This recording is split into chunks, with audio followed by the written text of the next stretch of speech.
What is up, everybody? Welcome to the InnerCityGeeks podcast. It's Steve here, and this is episode 235. And joining me today for this lovely, brand new yearly edition. Well, brand what? Yeah, you know what I'm trying to say. A brand new edition, brand new episode of the show. I got Brian with me here so far. Hey guys. Brian is here, and then Franny may be joining us a little bit later, or actually, she should be joining us a little bit later. But I figured I'd start it because it's getting kind of late over here. So, fuck it. How's it going, Bri? It's been a while. It's been a while. It's been a whole year. It's a dad joke. You get it. Yeah, no, I get it. I understand the dadisms. You only get to dadisms are only allowed when you actually have kids. So yeah. And if whoever's listening, if you're not a father, you're not allowed to use that dadism. Yep. It only fits with the territory. That's all that matters. Exactly. I'm good. Happy the holidays are over for a work standpoint. Oh, yeah. Because as I tell everybody all the time, holidays start, I'm a ghost. Like I'm not around. Mm-hmm. Well, my job, I'm a spirit. Dad joke. Yeah. But yeah, I mean, other than that, life's good. As I said to you before we started, finished Cobra Kai. Yeah. We so good. Cobra Kai. So it's such a good fucking show. It's so amazing. And apparently the writers, they said that they have enough material to do 6 full seasons. That would be amazing. And beyond though, like the way the show is, you can slowly remove Daniel and Johnny from the premise and just have and just start with the new kids, whatever. Yeah. Because like the kid, like every actor on that show, every teen on that show has such charisma. Teen, quote unquote. Teen, yes, because anymore. No, other than like the really young ones. Yes, because like Samantha LaRusso is like 25 in real life. Yeah. So is Peyton Reed. Yeah. So like, Peyton Reed. Peyton List. Peyton Reed is the person who directed the greatest episode of Mandalorian ever, and also Ant-Man. Yeah. Big difference. Yeah, huge difference. But funny thing that they actually fall into the same kind of category anyway. They do. Yeah. Of awesome shit. But so as I've been saying to you guys and everybody listening, Cobra Kai, watch that shit, and everybody's like, oh well, yeah, and it's like the first 2 seasons all of a sudden drop on Netflix, and you guys looking at you, Steve.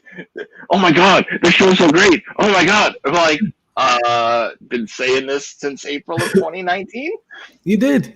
I told you. I gave you props. I gave you props. I was like, I remember being up in Syracuse with my wife. I brought the iPad, and she had already passed out. I'm like, well, I don't want to. I'm a night owl. I don't want to go to bed. Of course, And obviously we didn't have. You're on vacation. We're on vacation. We didn't yet have the chillins. So like, I like didn't care that they were 30 plus minutes each. I think I stayed up 4.5 hours past what I should have went to bed at, because like I'm just like like this what and that was season 1, and then we got home. So I finished season 1 in the hotel. We got home, and then I think the next day season 2 premiered.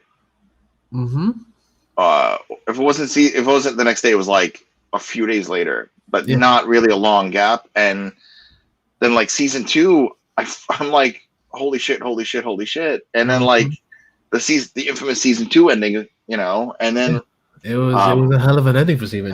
Yeah. And then like, I'm like, I need season 3. I need season 3. Mm-hmm. And now we're like, we need season 4. We need season 4.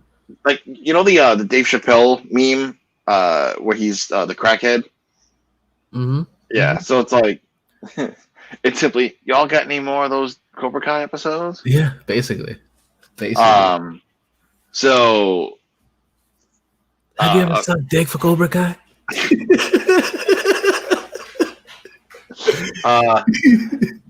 So then, like, or you could be like from Don't Be a Menace, where it's like, give me that Cobra Kai episode. I got these cheeseburgers, man. I don't want any cheeseburgers. I'll suck you a dick for those Cobra Kai episodes.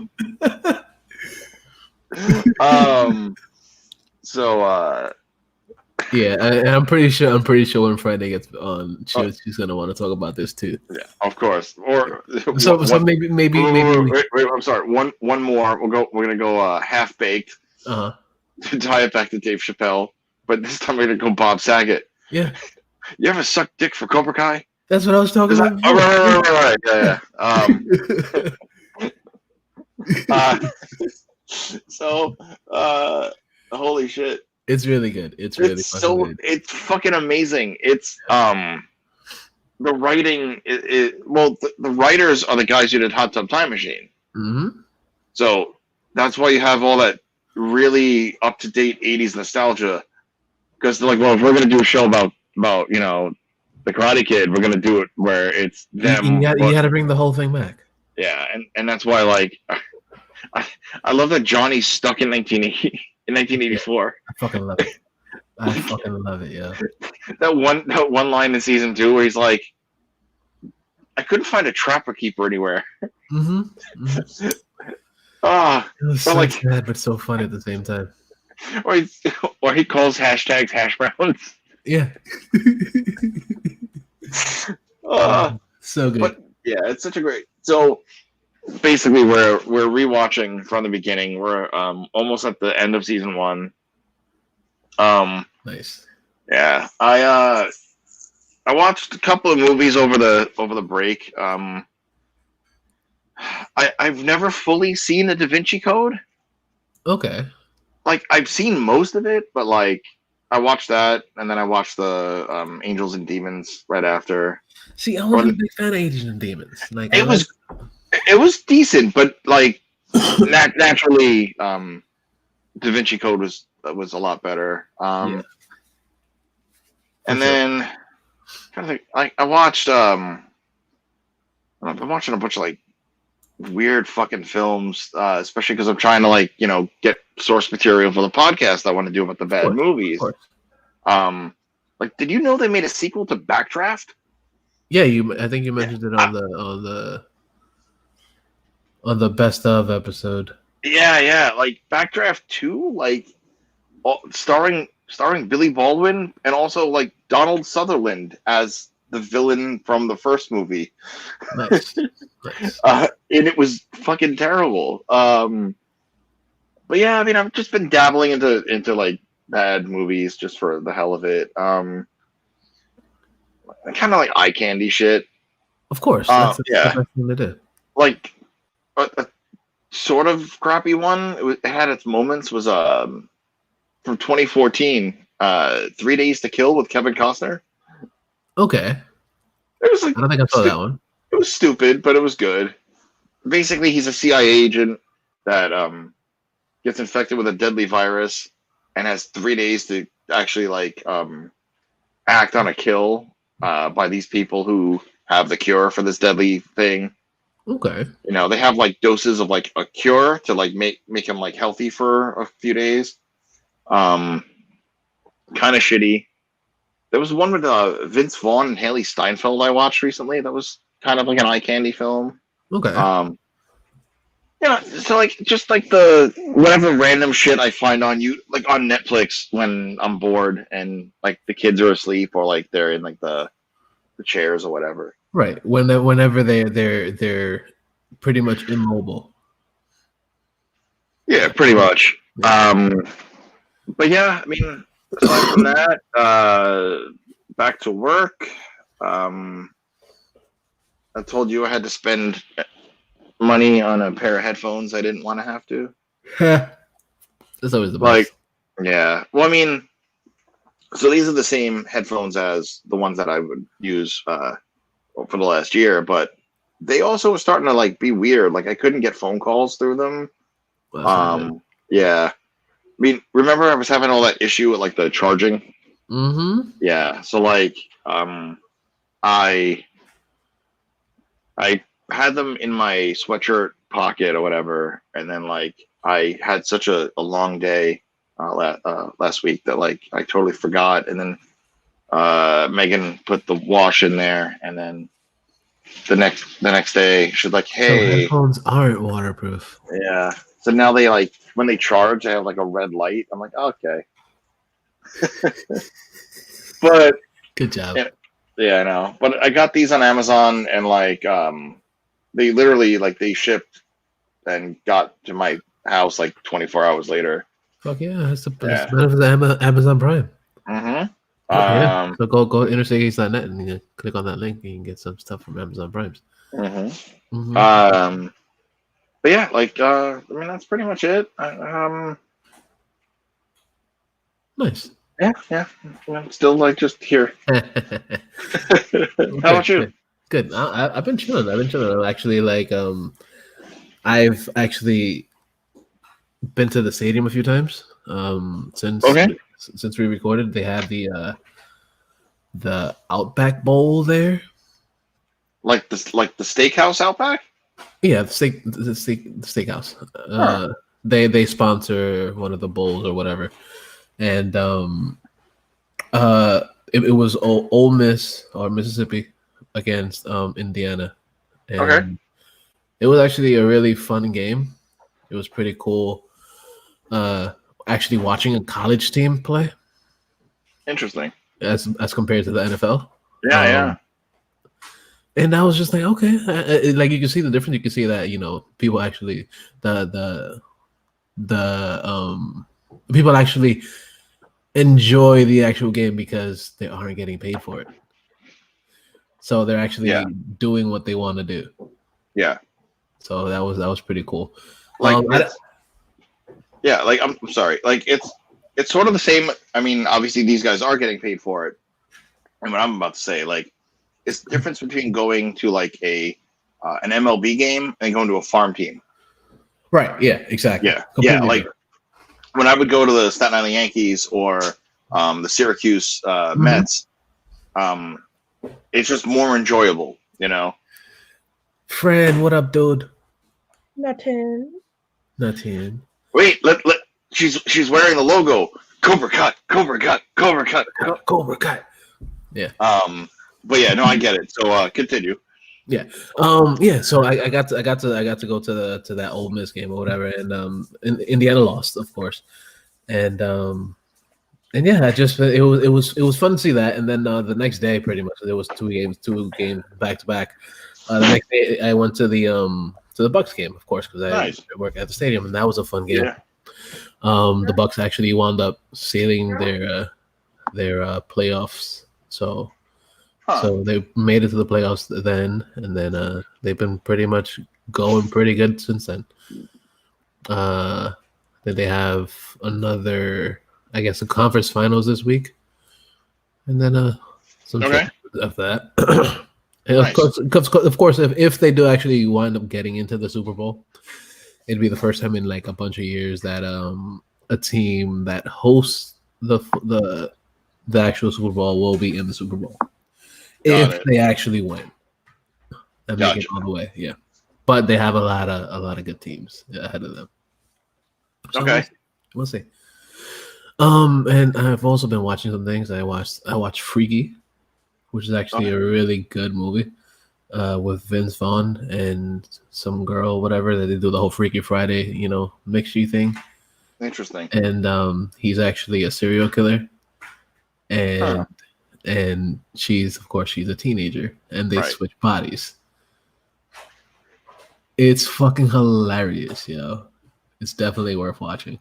Like the one that I was watching with him was he planned he was the guy that like planned the robbery, but like you paid him to do the robbery, or no, I'm sorry.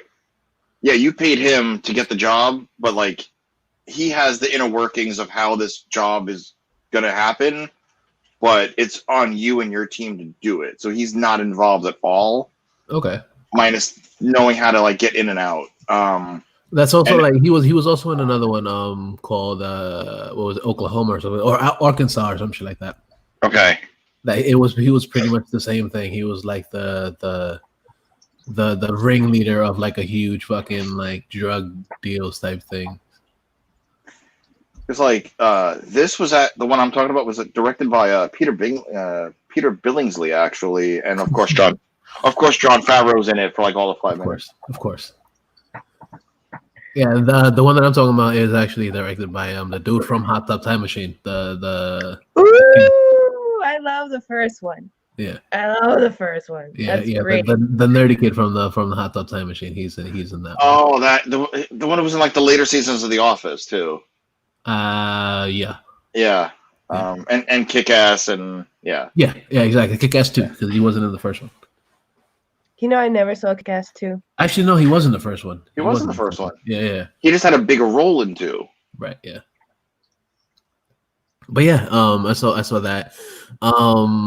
What else did I watch? Of course, we're going to talk about Cobra Kai in a little bit, but I also watched the first 2 episodes of WandaVision today. Nice. Yeah, I want to. I haven't gotten around to it yet. I'm watching it once we're done here. It's I loved it. I love the fact that they started out with the 50s and 60s TV programs. So like, you know, there's I Love Lucy and Bewitched is pretty much the main 2 in the first episodes. Got it. And I love how they did it. I love how they made it something completely different than what we've seen in the MCU from the beginning. Okay. And not only just that, like it's real comedic. So if you're expecting like a lot of action, it's literally a sitcom, but it has a little bit of mystery in there thrown in because you're like, what the fuck is going on? Mm-hmm. And you see shit happening, and you're like, what the fuck is happening?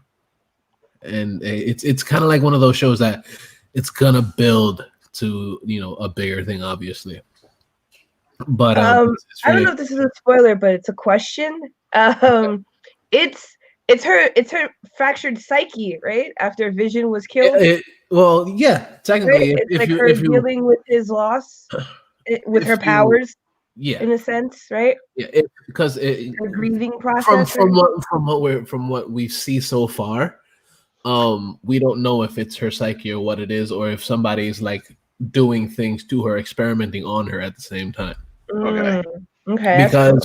Because I guess this is a little bit of a spoiler. Like, there are moments in the episodes that you hear voices over the radio, but you don't know who that's they are. Cool. That's so cool. I think that was actually in one of the trailers before. Right, it could have been. It could have been. I didn't watch any of the trailers. I wanted to be. I was gonna say suspicious. No, I wanted to be. You wanted to be surprised. Surprised. There you go. Surprised. But it's actually really good. I'm very, very excited to see what they're gonna do for the next few episodes. It's the only Marvel thing I've been looking forward to. So yeah, it's the only Marvel thing that's staying coming away out. from all this. Yeah, I mean, but it's good. It's good. It's good shit. I like it a lot. Been watching, of course, a lot of wrestling. Because it's fucking good. The AEW, man. AEW, yo. Dude. AEW, and just because I work Wednesdays till 9 o'clock, and I'm not home till like after 10, so I watch like the clips on YouTube, and the little bit of thing that whatever I get to see with AEW, dude, because they put up every single match, right? But they'll put up basically like the ending of the match, last 5 minutes of the match. Yeah, like everything from every single moment Sting showed up on from his debut to like him just like showing up, the lights going out, the snow coming down, which is really nice touch, by the way. Yeah, it's a great fucking, especially since they're in fucking Jacksonville. Yeah, Like So there's like, no snow over there. Obviously, it's cold out there because it's actually pretty cold out here in Florida right now. But the fact that there's actual snow is fucking It dope. fucking snowed in Texas. Well, yeah, it happens from time to time in it does. Texas. We had a tornado on Friday the 13th in November while we were recording. Unnatural. It was to be fair on the tornado. To be fair on the tornado's behalf, it was It was a 2020. tornado DDT. That's what it was. Exactly, but it was 2020. With the tornado DDT. Yeah, yeah. So No, it yeah, was a because lot. 2021 is telling 2020 to hold its beer because Yeah. it's about to get fucking crazy. Pretty much. It's like, here. It's like, look what I can do. I got this shit. I got this shit. I mean, again, I mean, the only thing I want to bring up about that fucking circus the start of the year is what I was telling Steve off air is that John Schaefer of Iced Earth was one of those assholes. Yeah. Fun times. Yeah, fun times. Now he's wanted by the feds. Yeah. And then another cool thing about AEW that something that we actually haven't mentioned because this happened while we were technically on break was that Brody Lee passed away, which was a huge wrestler dude or whatever. He was in the WWE as Luke Harper, and he also did a bunch of years on the Indies and shit. And they actually did AEW did probably one of the best tribute shows I've ever seen. Yeah, like to me, the way they did the tribute for Brody, it was more or less the tribute for Eddie in WWE, where they actually cared about the person that died. Mm-hmm. Where, sure, Luke Harper, Brody Lee, whatever you want to call him, John Huber. Exactly. Well, right. So we can call him by his real name if you'd like, but whoever he was to whoever was involved, right?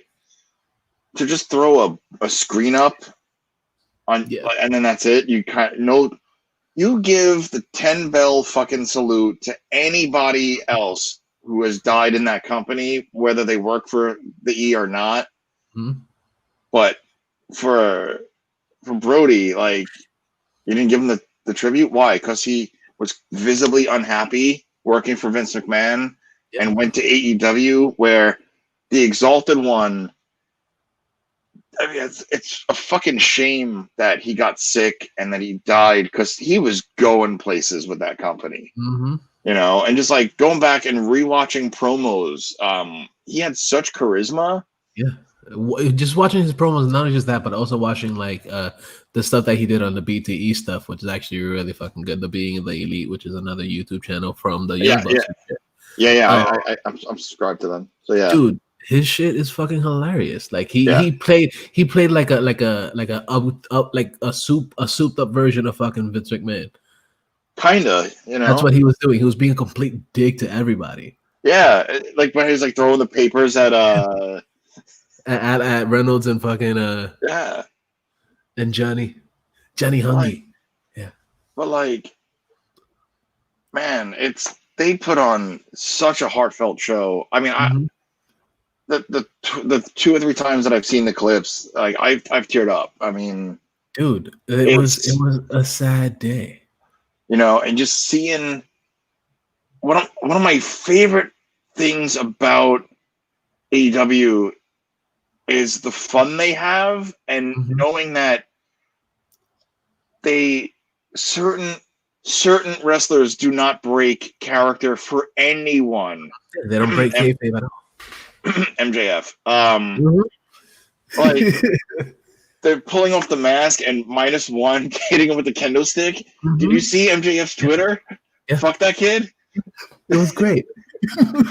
Like the only time that I know that he's broken character and very, very quick was February 2020 at Toy Fair. I did the Jazzwares thing, and I got to meet him, and he was, doing the full-on MJF.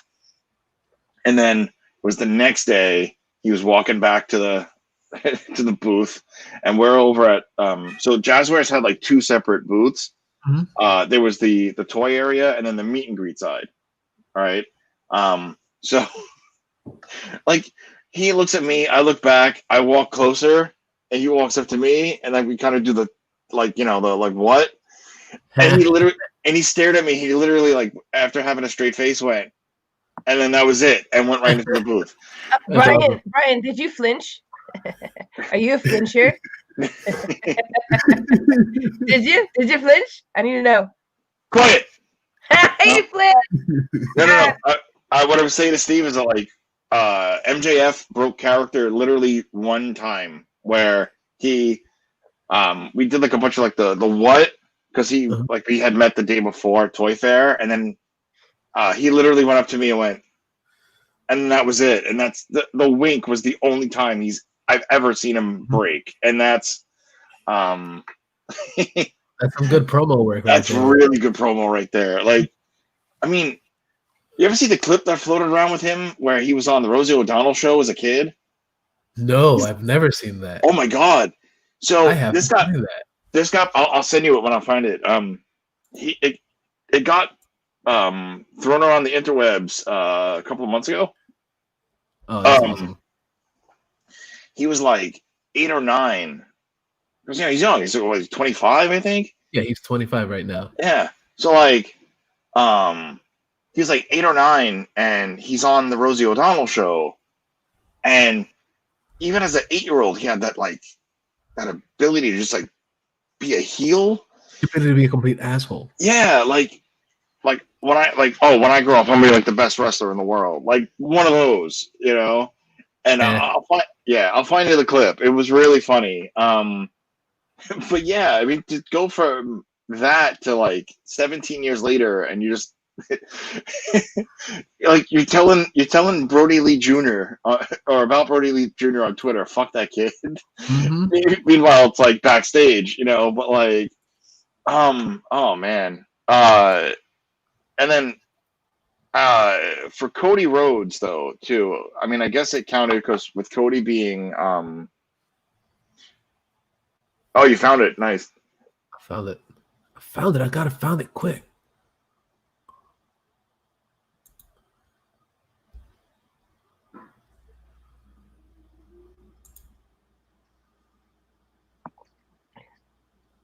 Are we doing voiceover commentary for this? I don't hear her. Okay, hear it? No. So that's him? Yeah, that's MJF as a kid, yeah. He's supposed to be singing You Are My Sunshine. Okay. Well, jumping on top of her with an elbow from the chair to the desk. Wow.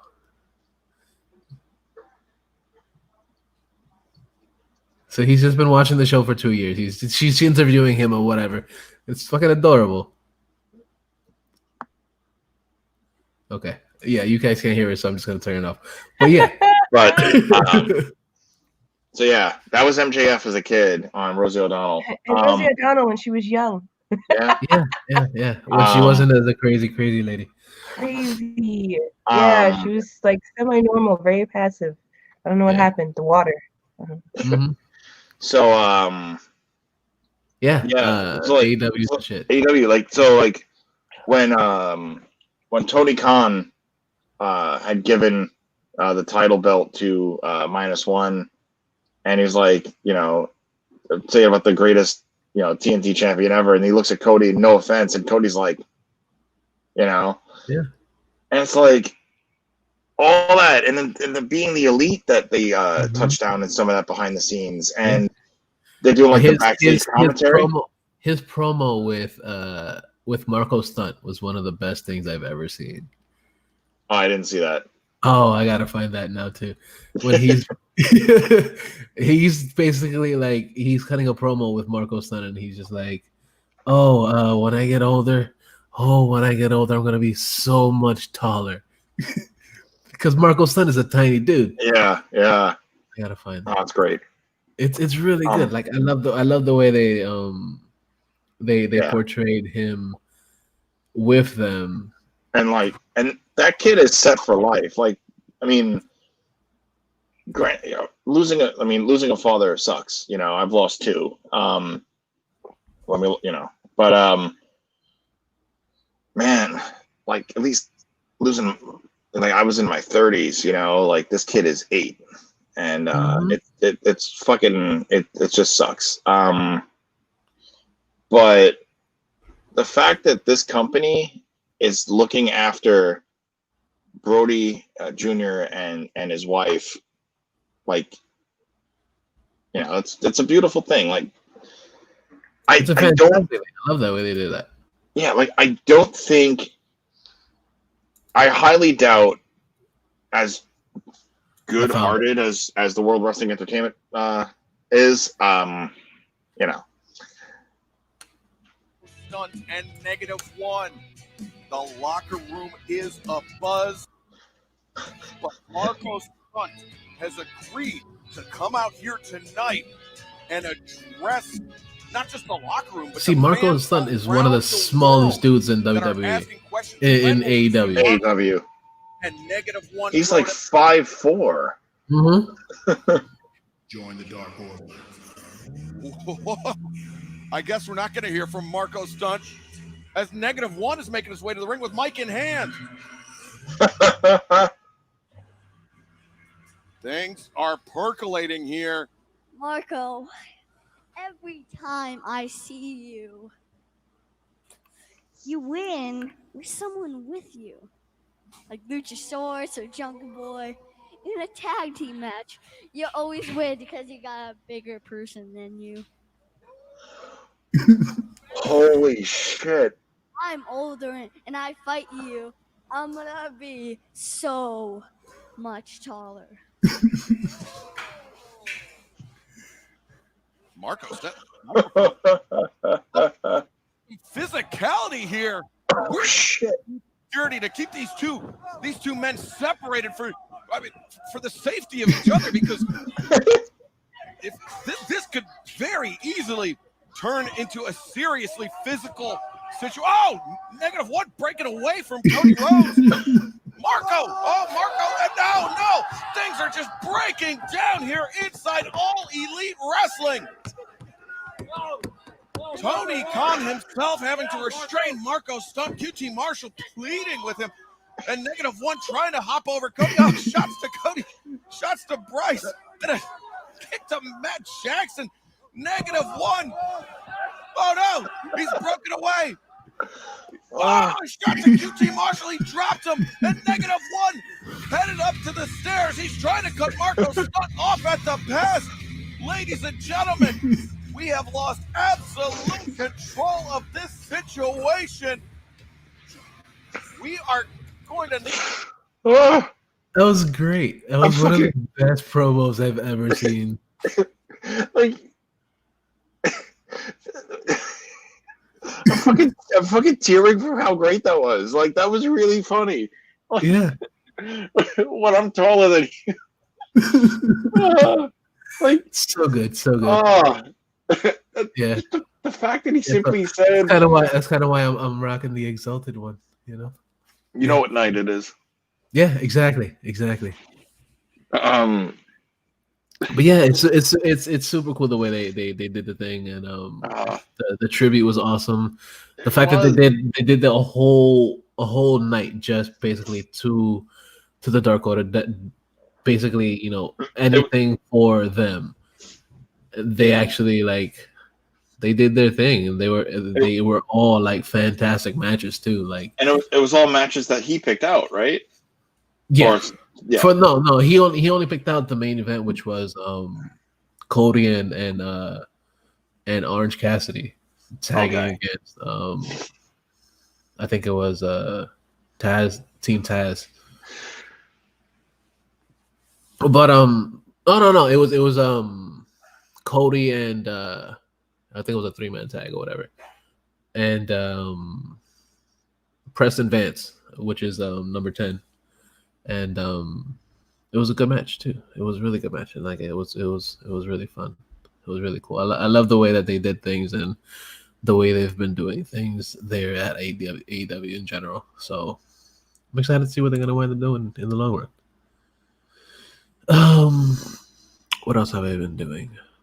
Been listening to a lot of musics, and we'll be actually getting into the musics a little bit later. What I listened to and what I enjoyed. Especially because today we got some new music, of course, and I'll be talking about that a little bit. What What else? What else? What else? Everybody just disappeared on me. But it's okay. I'm still listening. I'm still here, Okay. Steve. All right, Franny. So what's good, dude? How have you been? I was just on Zaka's Instagram writing Yeah. where you guys were geeking really hard on that wrestling. I'm sorry. I decided to go geek really hard on my Johnny Lawrence. Yeah.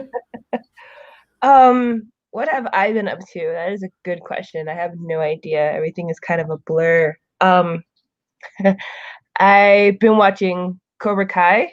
I finished it. I'm watching it for like the second time. Nice. Alex is here in spirit. I saw. Hello, Alex.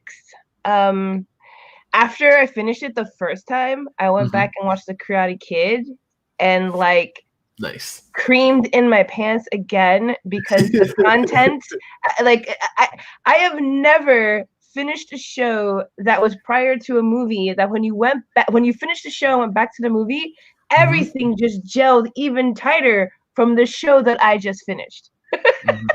Like it all oh ties my in. god. No matter how much you go back and you're trying to say like, oh yeah, how did they fuck this up from then till now? No, it all coincides perfectly. It feels so good. So yeah, there's that. And that's pretty much it. I got injured. I returned back to so-called work, and I wasn't ready. I mean, I still don't get the logic that my doctor schedules me for surgery to be, with the surgeon later on to talk about my right shoulder, to then be called back to work during the holiday. So I couldn't get really a real clearance from my doctor, but I still had to show up because if I didn't, I would have gotten fired. And I showed up for one day, and of course, it was way too much for me. Oh, really? I saw that coming. Oh my god. So it's been a lot of drama in terms of like me dealing with pain.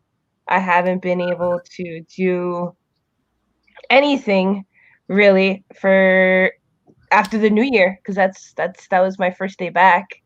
Shit, dude. So like for 2 weeks I've been unmobile until recently. After I saw my doctor, he gave me like amazing muscle relaxers. And then today I went and did some acupuncture. Yay, holistic healing. So I finally feel better, but that's like pretty much why my week has been a blur.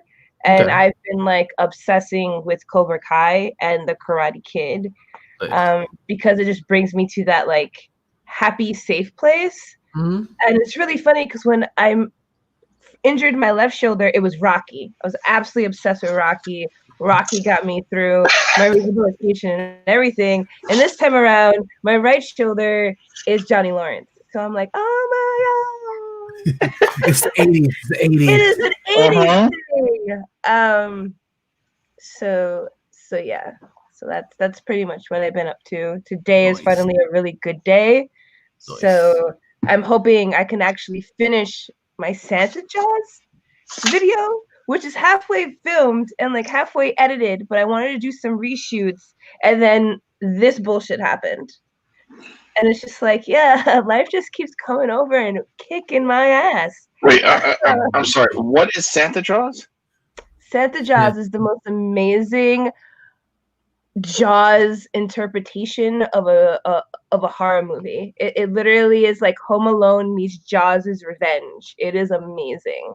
And it was made only on $100 budget. Nice. Which I don't know how they did it, because when I go Christmas shopping for decorations, that shit is higher than $100. Dollar Tree, it's really good. It's very creative. It's actually really like good quality for a B-rated horror movie. Nice. Maybe they actually have $240 million in Bitcoin and they can't get to it because their password is about to. That is, I can't believe that'd be some shit that would happen to me. I mean, yeah, like that. I saw that and I was like, wow, that would have been me. Like I don't remember any of my passwords. Like I was saying to Steve, it's like I use like the same 3 passwords. No, I And, don't. like- I've been hacked before, so I have like a billion different types of passwords that I change simultaneously. But like for me, it's like I use the same 3 That's the passwords. word, right? Like, I said that word right? Yeah. Sure. yes. We're controlling. So same 3 passwords, but I also like alter them in some way that like I'll know what they are for whatever item I need a password for. But 204 or might be 220, but it's still It's a lot over of fucking money. well over the amount of money that I have in my account right now. I'm sure. I have $4.95. Nice. Woohoo! I just got a text telling me I need at least $10 in my account, or they're gonna come over and they're gonna beat the shit out of me. The bank is the mom. They're gonna come storming through the door, going Cobra Cut, Cobra Cut, Cobra Cut. You know, like, and it's the team leader is gonna be Hawk. Oh my god, he could beat me into submission. I'm okay with that. Hey. I- Oh, dude! Speaking of holiday things, I actually watched the Creep Show holiday special. I didn't know they had one. Really? Yes, it was. It was really fucking good. It's on. I wanted It's on to see it, but Shudder. it's on Shutter. I don't It's have on Shutter. I don't have Shudder. Shutter. Shudder's like $3 a month or some shit. I have But- $4.95. God, I can do it. Is it But- the? I'll be right back. I'm sorry. Is it the same voice actor for Crypt Keeper? I don't know. I don't know if it's the same voice. It might be. It might be. I don't remember. Or it might be someone who does the voice very well, because Yeah, it could be. it's like Kermit the Frog's voice, very Right. well known, But established voice. the thing about this holiday special that was so fucking amazing about it was that it actually it was about Christmas. It was a Christmas one, and obviously it was a holiday special. But what happens is that we all know about werewolves, and so this one was kind of about werewolves, but not necessarily werewolves, but like the whole lycanthropes type thing. The people that turn into werewolves or other animals and stuff like that. Yeah, So- Shapeshifters, Yeah, like shapeshifters. Yeah, that's what it was. yeah. like in True Blood. Exactly like in True Blood. Or being human. Right, or in being human. Yeah, but that was they had like a AA for them, and it was fucking amazing. It was hilarious. That's cute. Kind of reminds me of what we do in the shadows. Remember? Right. Yeah. He was Yeah. like, "Why are you wearing jeans, Bob? You're supposed to be wearing sportswear, so you could just." Right. Exactly. I'm sorry. Is that show really good? I have never watched what we It's do in the show. fucking Oh, amazing. it's so good. It's so I- good. And the last I love- season is just like out of control. I mean, I love Taika. Like anything he does is gold. Yeah. So, this is all right. this is more gold. But but with Creepshow, it actually turns out that they go through the whole story of Santa Claus, and it turns out that Santa Claus is actually like a fallen demon that kills the shapeshifters. That And the sounds, reason- that sounds more like the Krampus or It kind of is in a way. It kind of is. And the reason that he kills or that he gives a presence is because he feels sad about killing all of these shapeshifters, and he gives presents to their kids.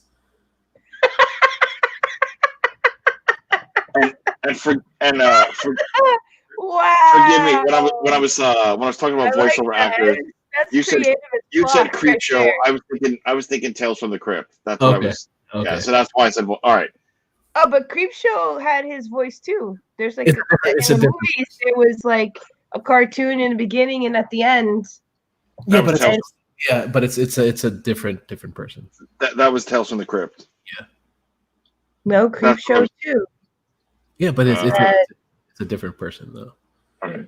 So anyway, that's really funny, and now I want to watch this thing. Yeah, That it's sounds fucking hilarious. It's fucking great. I'll see if I find it. Yeah. It's like an hour long, and there's a lot of people in it too. Like there's a lot of cool people. Actually, one of the people in it was actually in True Blood. One of the yeah, and they all turned into different animals. It's fucking hilarious.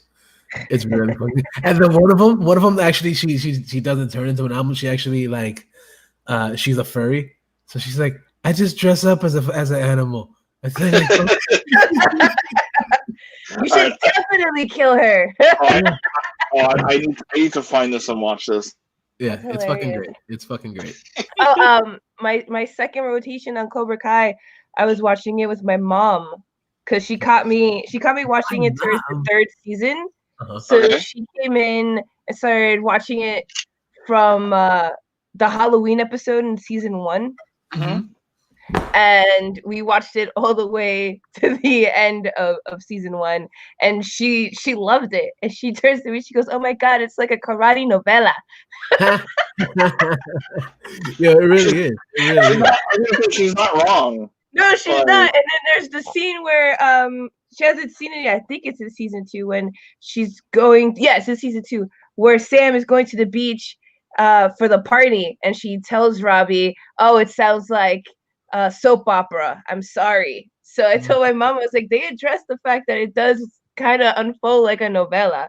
But my mom absolutely loved it, especially she said the way that they edited in the clips from the movie to have it actually help tell the story and help explain in a more deeper sense their trauma, their post-traumatic stress from fucking high school. She said was like she loved that about the show, and I was like, oh my god, like me too. Like the show is like epic. I just want to say again, for the record, I've been telling people to watch the show since it was on fucking YouTube.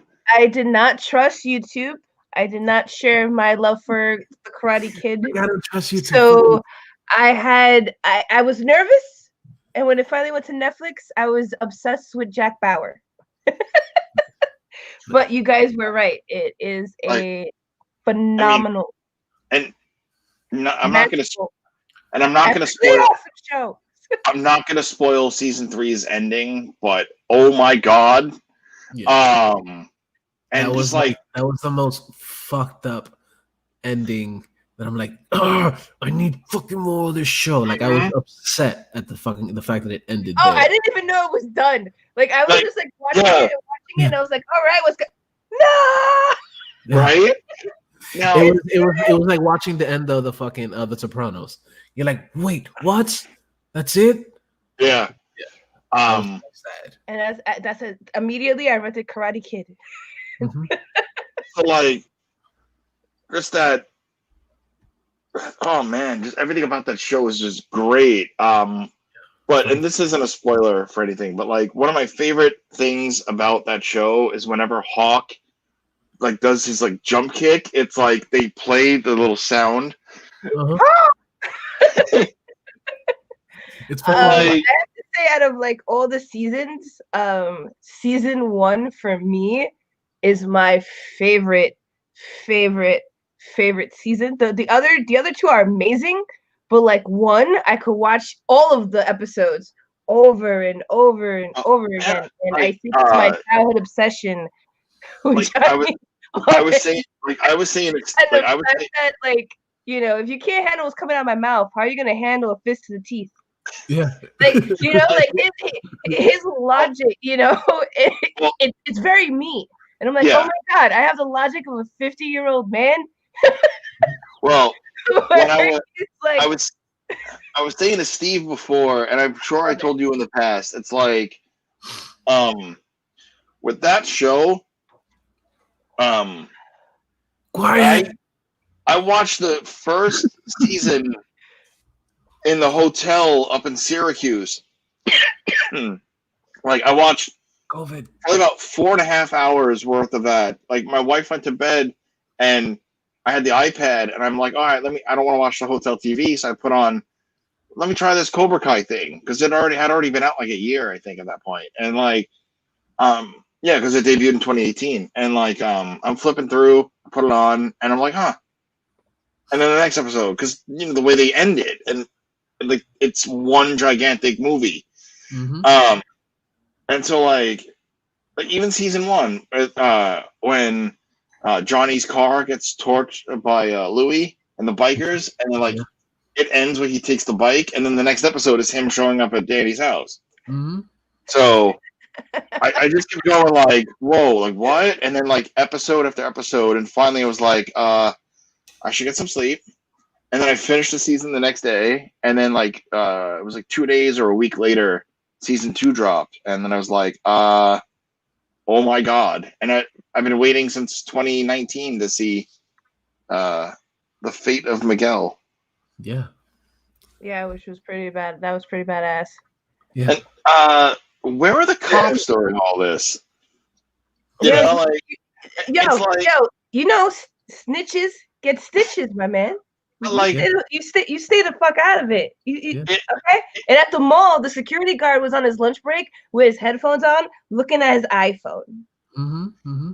And remember the dude in the prison, the black dude in the prison, the kid. He was like, "Yeah, I don't snitch on anybody, even when he was getting his ass beat." Mm-hmm. Here, so and it's Steve, up to the adults to call the cops. So Steve and the already adults knows. are fighting each other, so I don't think one of them is gonna call the cops. So Steve already knows about this because this was New York Comic Con weekend of 2014, but I didn't know you yet, Fran. So oh god, I hate you. He was twins. No, sorry. No. Like, Johnny Lawrence is butter, and Brian's I can't believe it's not butter. Johnny Lawrence is better, Brian margarine. So yeah, like I had left everybody. You don't want to see this, That's no. my lock screen right there. So I was headed back to this house, and this is before I knew Meg, and I was living here when it was my folks, and New York Comic Con ended. It was the final day, and then I'm walking to. I was walking to Fifth Avenue and 35th Street, where it's where the express bus was to go back this way, and there's a Holiday Inn around the corner, and as I'm walking down, I'm looking, I see this dude outside smoking, and I'm like, oh shit, like this is Billy fucking Zapka, because they had their Karate Kid reunion panel, I did not go to Comic Con until the following year. Where's the violin? Oh my god! It's So, okay. I would have been arrested for sexual assault or something very inappropriate. So yeah, he's smoking a cigarette, and I go up to him. I'm like, "You're William Zapka," and he's like, "Billy," but yeah. It's like, "How are you?" I'm like, "I'm good." That's me. I'm like, "I'm good." I was like, "It's nice to meet you." He goes, "Same." He goes, "Were you at you coming from the convention?" I'm like, "Yeah." He goes, "Did you get to go to the panel?" I was like, "Actually, sorry, no, I didn't get to go." He's like, "Oh," he's like, "Bummer." But I say to him something like, I side with Barney, how Daniel was the bully in the Karate Kid. And he's like, haha, he goes like, "Me too." And then I'm like, "Do you mind if I get can I get a pic?" And he's like, "Sure." And he like leaned in, like he put a cigarette out. Like? Wow. He smells like farts. He had a cigarette over from cigarette. What kind of cigarettes? You're giving me details, but the details that matter, you don't have them for me. He smelled like Virginia Slims. The tobacco filter kind. I don't smoke. I don't know. Wow. I'm telling you, You suck at details, right? He smelled like Virginia Slims. He was smoking Like Miyagi's. Marlboro or Newports? Come on, Brian, work See, with those me. the They smell like venom. Newports of the hood They stuff. wear cologne. They smell like fresh shampoo.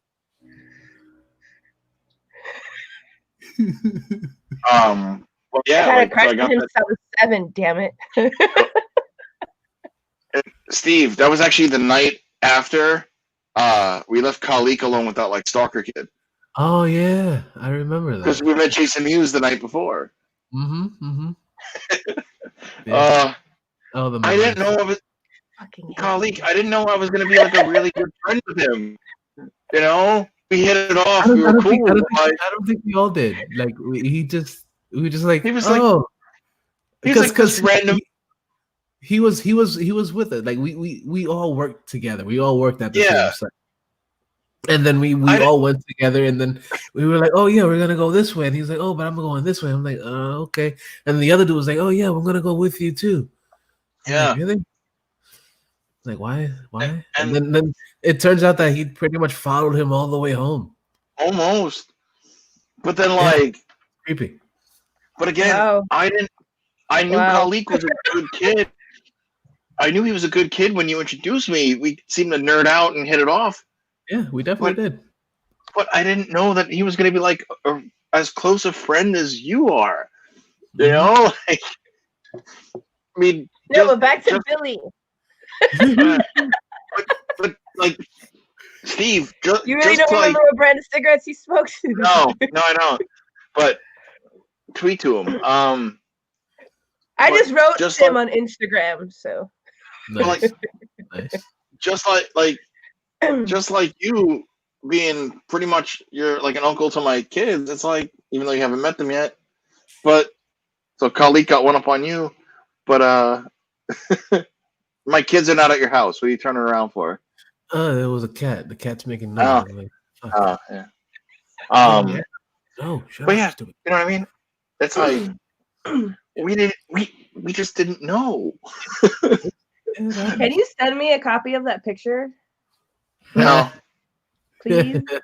I'm pretty sure you can find it like in the Facey Space or on his Instagram or something. Probably.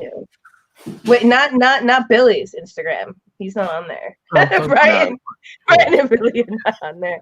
I've gone through his pictures. Nice, good job. Yeah, I mean, yeah, seriously, he was like a super chill dude. I bet he seems like really awesome. Seems cool. Yeah. But yeah, I remember the day that I saw the episode of How I Met Your Mother, and they go to Barney's house and they find out his theory on the Karate Kid. And I remember watching that episode and losing my shit on the couch and going, yes, finally, oh my God, because I had nothing but guy cousins and I was always Team Johnny, and they would give me grief about it. And I would be like, no, Daniel is the fucking asshole because look at this and look at this. And like, I was like, Allie's an asshole too. I was like, poor Johnny's getting shit through this whole movie. And, they would say, oh, you just like him because he's pretty, and I was like, yeah, he could kick your ass. Fucking call him pretty, He's not just pretty. So I remember that, and I was watching it with my ex at the time, and he wanted to debate about it, and it turned into a heated discussion. But then the Barney wedding episode came, and I was like, like I felt so good that they were still going with the narrative that, Johnny was the good guy and like got shafted. So. That's kind of what I like about the show now.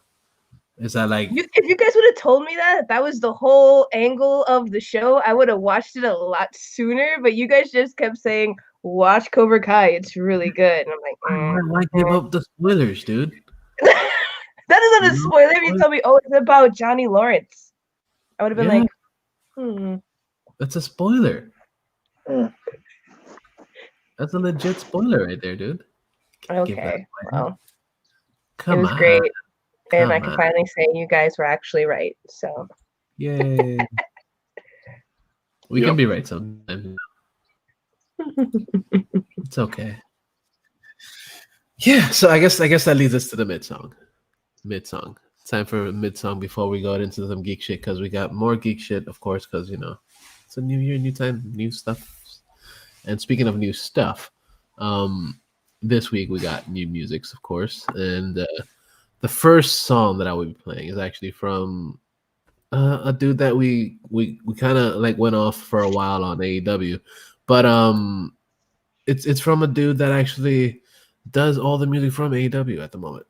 That's Mikey Ruckus. Mikey Ruckus does the music for AEW, and he just recently came out with a solo album, and it's pretty fucking dope. It's if you're into like the rap metal or the rap rock or like the new metal type stuff, it has that very very similar sound to the music that we've pretty much heard from like the early 2000s pretty much, and it's fucking dope. It's really fucking good. And he went on Twitter today and was talking about, oh yeah, want some free shit? We want a free album cover, autographed and all that shit. And Brian and myself both got one, and so did Charlie. That we did the turntable episode. We all got signed covers, and it's fucking exciting. I can't wait. Yeah, I can't wait to get it. I actually do really enjoy the album. Yeah, I heard it a few times, and this is a good fucking album. Like I said to you when I was texting you when I was on my way to work today, I'm like, what is this? Yeah. And they're like, what is this? What is this album? And then you told me, I'm like, it's such a unique sound.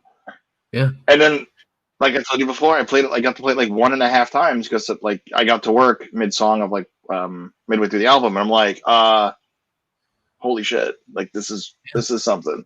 It got me like pumped. Yeah.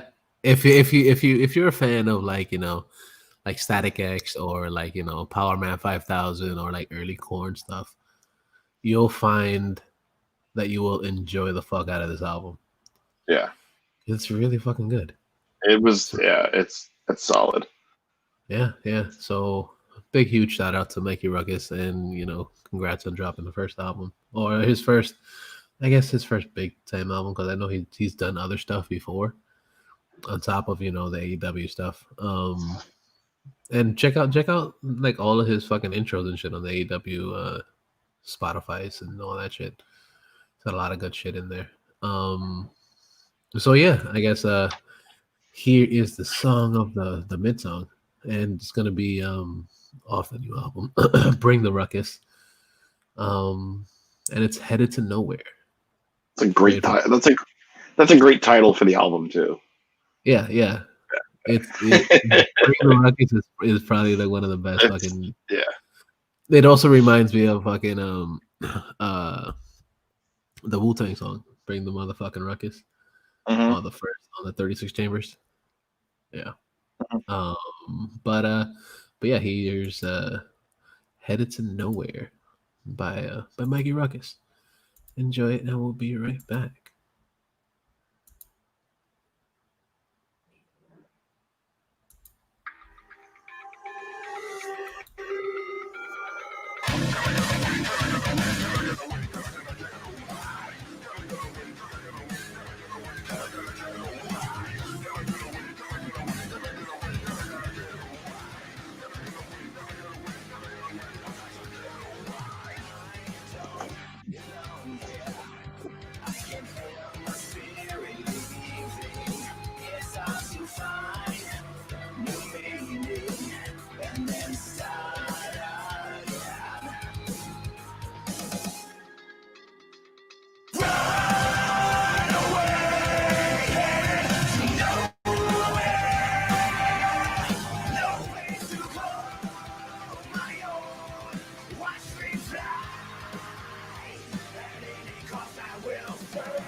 All the people that I trust have abandoned me. Not a single one of you was understanding me. Bitch, you're saying that because this is demand to me. My name is slander, you call it propaganda me. In the process, you kill my mental capacity. Run away, nowhere, no place to go. On my own, watch me fly. At any cost, I will survive.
Yay! What up, folks? We're back. That's Mikey Ruckus. So go check out his shit. His shit is pretty dope. Definitely worth listening to. So for those that, want to venture into the heavier stuff, check it out. Fucking good shit. And it's time to get into some geek shit. Of course, we haven't done some geek shit in a few weeks. So the first thing that pretty much comes to mind is, something that came out that I was like, do they really need to be doing this? But of course, it's the world that we're in right now, right? Talking about remakes and reboots of things that don't actually need to be happening. But one thing that's happening that's actually like, why? But I kind of get it because it's something that people have enjoyed for a very long time, and it's the whole Lucille Ball's type story or whatever. So Amazon is coming out with a kind of like a biopic or whatever for Lucille Ball and Desi Arnaz, and it's going to be directed by Aaron Sorkin, but it's also starring Nicole Kidman as Lucille Ball and Javier Bardem as Desi Arnaz. See, in my opinion, it should not be Nicole Kidman. It should be Deborah Messing, because I don't know if you've ever seen images of her online as Lucille Ball. She looks just like her. Being someone that grew up on I Love Lucy, what are you drinking? A White Claw? Like what is that? It's a Bud Light seltzer. Bud Light seltzer, So you bitch. So there's like no alcohol in that, even though they say it's right. Oh my god, you fancy. It's good. It's good, and I got it for freezies, so I'll go. But oh, okay. Well, whiskey. So exactly. Puts hair on your chest.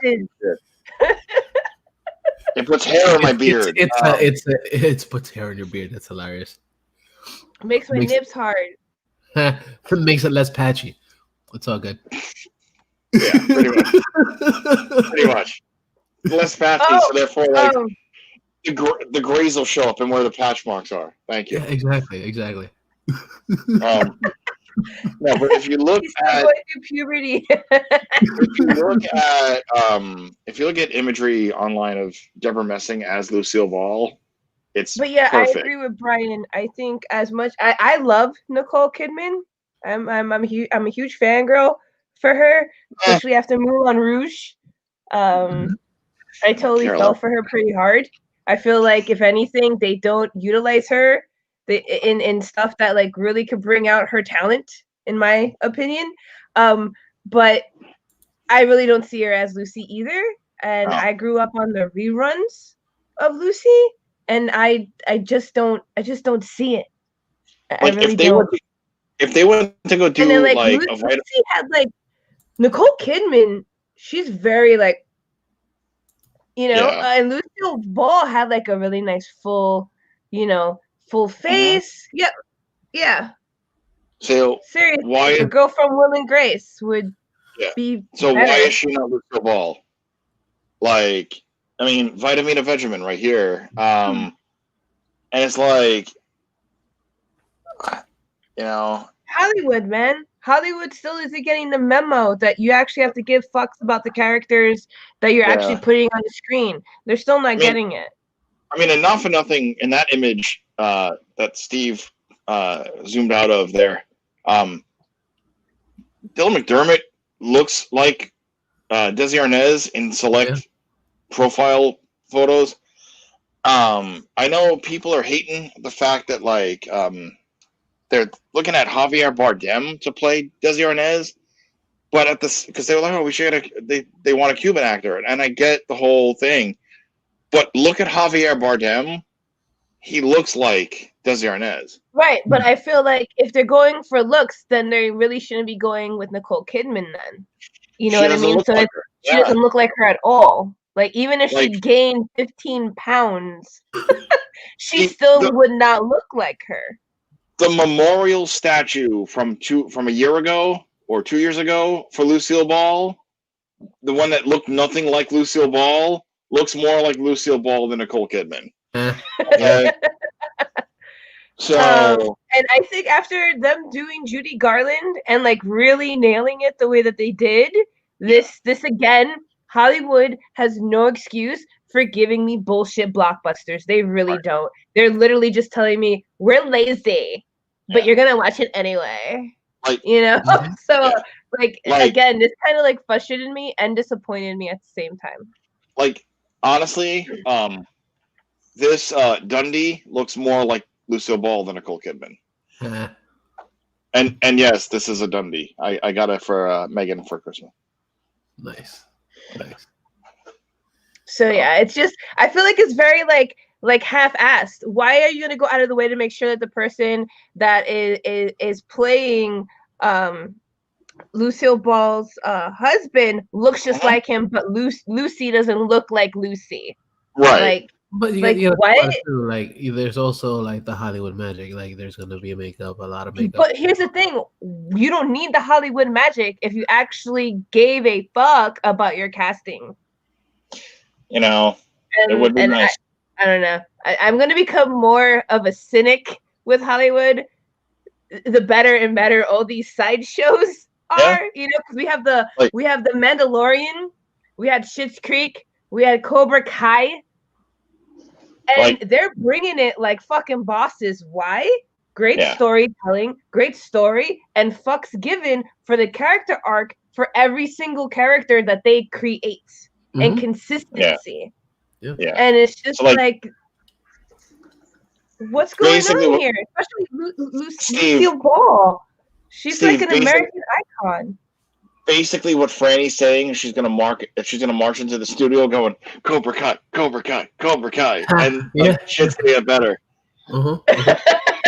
Yeah, because I'm gonna punch anyone who flinches in the face. She's gonna jump, and you're gonna hear like the hawk sound out of nowhere. To bring it back to that. We're gonna name the episode "Hawk Sounds." We should. Set it up that every time that somebody clicks on the link, you hear. Oh, that would be amazing. That would be so great if that were possible. So Oh, back to Cobra Kai. You know what made me feel like really good inside and a little bit gooey? Me and Billy took the same karate, except I'm 2 belts above him. He stopped at blue. I stopped at red.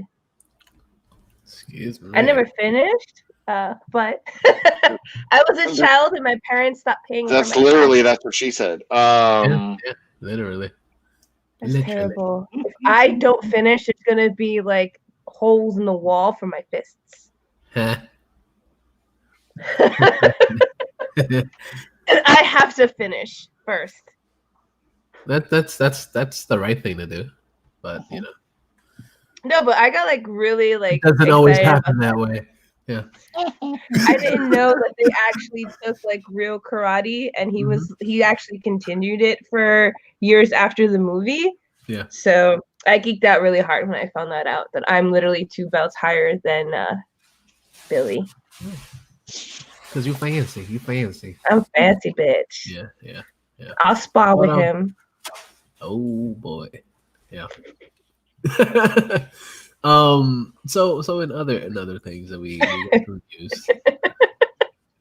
Yeah. We got some news that of course, you know, there's a lot of Marvel shit coming on very soon. First thing that's actually really interesting is something that we've actually spoken about on plenty of occasions, is that where they have actually confirmed that Deadpool 3 is coming to the MCU. Yay. I happy. Yeah, it makes me very happy as well. Also, I'm still on the fence. also they're also in talks to actually see if they actually make it a whole rated R movie. I thought it was already confirmed that it was going to be a rated R movie. Out of Kevin Feige's mouth. Yeah. I don't know what they're saying. See why I'm kind of over the MCU? When you guys showed me that Captain America might keep coming back and he tweeted news to me, I'm just like, they really need to stop with their fake news, or I'm going to Cobra Kai the shit out of them. I'm going to strike first right into their face, okay? And be like, just stop with your shit. Stop abusing me. Yeah. Stop being pussies. Actually, I'm gonna change it. It's gonna be No Mercy for the episode title. Nice. No Mercy. Yeah. Like when he walks into the bodega and goes, quiet. Yeah. Yeah. And they straight up looking. I'm like, what? Because I love how when he realizes that's the only way to get people's attention. Because at first he tried just like regular talking, and they were still talking over him. Yeah. I just love it. The development of everything is so neat and like so in your face that it's like so hard not to be like, oh my god, and this and this and this and this and this and this and this. Fucking Hollywood. What's their excuse? They don't care. When my kids are old enough and they're like start bickering with each other, I'm gonna start using that. Yeah. Right, and have them like fall in and give you like 50 push-ups on their knuckles. Oh my god! Talking about kids, I can't believe I forgot this. I was watching The Karate Kid, right? My niece came in towards the montage of the fight. You know when they're singing like the best around, that song, right? So my niece watches it and it finishes, and she goes, "Can you play that again?" And I play it again. And she's watching it, and then she goes, "Can you play it again?" So I rewind it, and I play that part again. And then she was like, "Okay, Titi, let's do this." And I was like, "What?" She was like, come on. And she starts like bouncing around, and I was like, "Okay." And we like did a little interaction of the karate scene. And it was like the best moment of my entire life. Even though she was kicking all types of weird like this, it was great. It was great. I was like, this is why I'm still alive. Just remember it was great. It made me go, oh my god, I wish I had kids. And then reality set in. I was like, well, I have her, so this is good. I'm good right now. Just remember to sweep the leg. Yeah, exactly. Right. Oh, she didn't want to finish it though. She didn't stay for the crane kick. She just wanted to see that. She just wanted to see all the guys fight. She didn't care about the rest of the movie. Well, that's the important part. You see the fighting. That's all. Right, like her titi, she loves montages. Yeah.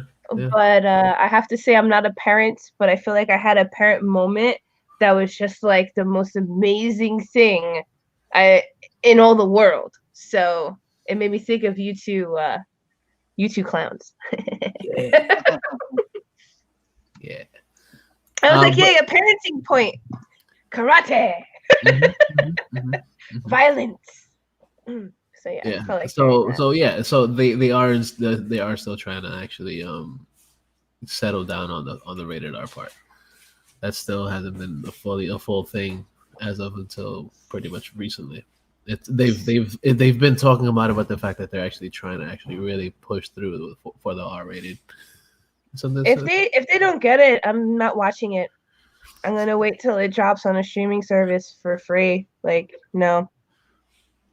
My Deadpool is rated R. Okay, he gets down on all fours and takes it like a man. So you can't. I'm not watching anything that's PG-13 with Deadpool. It's not gonna feel right. Honestly, if you need to have this rated R because you can't censor Wade, and if this is the case, if you're gonna do a rated R Deadpool, you need to have a rated R Blade. Yeah, I agree with that too. The original Blade was rated R. Yeah. I love it. 1 and 2, 3 was PG-13. We all know how the motherfucker's trying to skate uphill. Because it was Ryan Reynolds made it PG-13. That's why.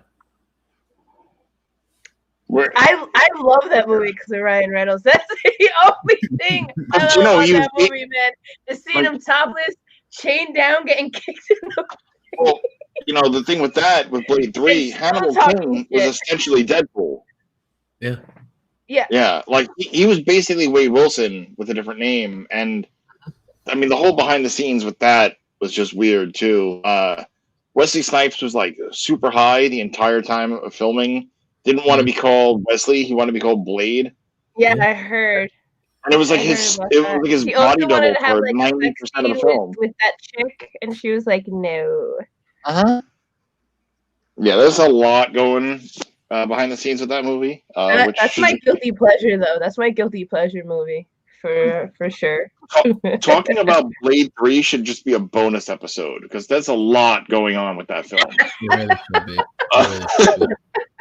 But no, for real, if you're gonna have Reynolds steals it. I feel like he really steals the movie. If you just pay attention to him, it's actually really entertaining. You just forget about Blade, and Blade's just like an extra. It's Ryan Reynolds plays himself and everything. Because I think his split personality is Wade Wilson. The only movie I feel he really acted in was The Voices, where he plays a schizophrenic. Mm-hmm. That was like the only movie. Or could that actually be Buried? I've never seen that. Oh, that was really good too. Yeah. 2010. Yeah. Mm-hmm. Like we don't think about those serious movies that he's done. He's hasn't done many. Like I mean, comedic. Because like he was in Smoking Aces in 2008 with Jeremy Piven as the magician, Ray Liotta, the dude who played the mayor in Dark Knight. But yeah. Chiquise, Taraji P. Henson. God, there's like just a slew of names. It's kind of like Chris Captain America Chris. He was in The Losers. He said, "My favorite cash line of all time. Do you like the angle of the dangle, ladies?" He was in the elevator, completely in just boxers. And I felt like that was great. I did not think I was going to see him as Captain America. Yeah. You know, like so serious and like clean cut. I don't think anybody did. Yeah, we didn't see him as fucking Johnny Storm either. He was the best thing in that awful movie. Okay, Flame on. I know. That's what I'm saying. Like nobody expected to see him do it. I'm excited for the Spider-Man. I've been hearing like so many things, and at this point, I literally don't care. And this is gonna be the first time I ever say this. I literally don't care if it's just eye orgasms at this point, where I see my Spider-Man and the other Spider-Man and fucking like, oh my god, I heard the octopus, Dr. Ock is supposed to be there. Like, I'm just like, oh my god, just give it, just put it all in my face. They maybe, well, they will be going into the multiverse and all this shit, and the possibilities. Right. But like usually I want to like make sure that it's done right. At this point, I just want to see them. They're adding so many things to it that I'm scared it's gonna get complicated. Mm-hmm. I just want to visually enjoy it at this point. Like, well, today's news is that supposedly Charlie Cox finished shooting scenes for Spider-Man 3. Allegedly, the but awful one. But, Daredevil. The awful one with Ben Affleck. Oh, okay. I don't know Daredevil's real name. But okay. Terrible name. The rumor now is that he shot scenes for Spider-Man 3 already. And it's not just allegedly, but it's coming from more than just we got this covered. Screen Rant had a thing. Coming Soon.net had a thing. All of those sites pretty much said, "Oh yeah, Chris Evans gonna be in it," and then they're like, "Yeah, we're not doing anything." Right. I find it very frustrating to actually find legit, honest news. Right. I just wanted to find the age of Johnny Lawrence, and I got 3 different numbers from 1,000 different websites, and I was like, "Oh my god!" Average it all out. You average that all out. You're gonna make me do math now? Like, oh my god, is he 55? Is he 53? Oh, you know, like he's 50. Keep it simple. He's 54. Look at that. He's not 55 or 53. He's 54. There, done. But the oldest man on my roster. Nice. The next thing that gagging cough was like just perfectly timed. Yeah, it really was. We kind of got teased with the Nova Corps in Guardians of the Galaxy, and oh, so what's gonna happen? Are they actually gonna introduce Nova?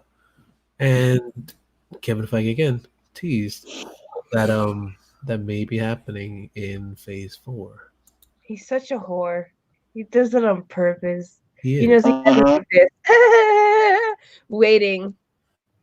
But I kind of feel like when he teases, it's a yes. You know, like when someone that when they say maybe, you already know that actually does mean yes. It doesn't mean no. Mm-hmm. So I'm excited about that. Yeah, so I really want them to expand on Guardians.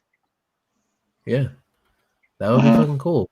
Of course, you can't have a core without the actual Nova, and also like the fact that they also already introduced fucking Captain Marvel and stuff. So seeing if they could actually spread it out even more with having Nova in it as well would be fucking dope. Because Nova's one of those characters that is huge in the fucking the spacey space stuffs in the Marvel's universe. So why the fuck not bring them in? Do it. Either whether it's Sam Alexander or fucking or Rich Riddle, like either one. I don't give a fuck. Just bring it. Let's do it. Just bring them in. Yeah, it's only right. Long overdue. Yeah, do it right. Do it good. Yeah, that's fucking exciting. I want to see that. And then we got some pretty. I thought it was pretty cool. We got news that the new Mortal Kombat movie that we actually spoke about. Yes. It's gonna be coming to Amazon Prime. Is it just me? Or fucking karate making a comeback? It is. You know what's so sad? After me and my niece that little sparring thing, I told her that I wanted us to take karate before COVID happened, and she told me we could just wear masks. And I was like, Yeah. that's very uncomfortable for me. I can't breathe and punch. Like, how am I supposed to breathe in and breathe out with a mask on my face? But yes, I am so excited for Mortal Kombat. Mortal Kombat is another childhood movie of mine that got me inspired to go kick ass. Yeah, so and we it's got rated R. yeah, and it is rated R. That's what I was going to say. Is that Oh, look, I bounced and they shoot my camera. It's rated R with fatalities and everything too. That's fun. Yeah. I actually read your email today before I took my nap, and I saw that, and I was just like, "Oh my god!" Because amazing. And I'm sorry if you don't like the first Mortal Kombat. There's something wrong. Who doesn't like the first one? There's people out there that hate everything. What would upset I'm just me gonna is say, like, somebody that doesn't like the first one but likes the second one. Oh my god, they can't be trusted. I actually saw both in theaters because we all expected Mortal Kombat 2 to be. I actually walked out for the But here's the thing: we all expected Mortal Kombat 2 to be better than the first one, and then we are like, "What the fuck did we just watch?" Yeah. I walked out. I turned to my dad and was like, "Nope." That was like, they killed Johnny. It's time to leave. It's in like the first 2 minutes. And that's Banshee? What the fuck is that? And that was my video game. That was my video game of choice. I love that game. That and Ninja Turtles. Secret of the Ooze. But I'm telling you, man, karate's gonna make a comeback. Yeah, Watch. it really is. With Mortal Kombat and Cobra Kai. And then also Walker Texas Ranger, you know. I don't know that. What's that? Walker Texas Ranger? Yeah. With Chuck Norris? Norris, yeah. Oh wow, Chuck Norris. Yeah, but now it's with the dude from fucking from Supernatural. Yeah. Oh. Yeah, but we got it for the first look, basically, pretty much still of like all the characters and shit. And it looks fucking cool. Like we see fucking Liu Kang. I really want to see a teaser trailer. Yes, I want to see a teaser. I want to see it so bad, especially now with this announcement. Yeah. Oh my god, it's gonna be so good. It looks fucking dope. Like it looks it's gonna be so good. It's good. Oh, can't wait. Excited. Super excited. Look at that. That looks fucking cool. Then we have the dude that played we got Sub-Zero's gonna be in it. Sub-Zero. Yes, and then the dude from Supergirl actually playing Jax with the fucking metal arm. It's fucking dope. Yeah. Kind of weird they had a little mustache there, but right. But it still looks pretty dope. Like I'm excited to see what they're gonna do with them. And then there's this going Sonya. On. Yeah. There's a lot of cool shit in this. I'm like, fuck yes. I'm so excited. It's about time. Like, now, you know what I would like to see? Honestly, I would like to see a properly done Street Fighter movie. What? And then he raised the fucking Raul Julia one? No, that's a classic. I actually want to re-see that. I haven't seen it in such a long time, and I know so much more about it now. Like the fact that this guy was coked out of his head. Like I only saw it once. I saw it once as a child and was absolutely disappointed. I was like, "What in the fuck is this?" Yeah. Also saw that in theaters, just so you know. I saw that in theaters too. I can't even remember if I did or not. Like that's like how disappointed I was. I don't know if I saw it in a theater or I rented it. Yeah, no, I probably saw it in theaters because I saw Addams Family in the theaters like 50,000 times. Yeah. Both of those in theaters. No, my favorite scene in that Street Fighter was the whole the Honda fight. I can't even. I'm not gonna lie. I can't remember. I just remember the last fight. The Honda fight when they were pretty much fighting on the buildings and shit. in the miniature version of the fucking town. It's fucking awesome. It is. It's a fun, but I would like them to bring it back like they're doing Mortal Kombat. That would be sick. That would be cool. That would be so sick. Yeah, but that's the right that's technically the right way to do those type of games. You know, if you're gonna remake a video game that was originally like a super violent, a super violent thing, fucking bring it back the right way and do it the way that that we pretty much grew to love. Right. The reason why we would even fill in the seats in the first place. Yeah, exactly. It doesn't sound that difficult, but Hollywood makes it sound like brain surgery. But it is. It's really not. I'm joking. No, it's not. you know the causing force of starting Cobra Kai was a little seed that was planted from How I Met Your Mother. It could have been, but it also she had that's also something that was probably like in fucking forums and shit before. I know, but they put it out to the wider light on it. Yeah, and bigger spectrum. Got our guys back together on the same screen, and next thing you know, woo! Yep. Cobra Kai. Oh, I have my eyes on his jacket.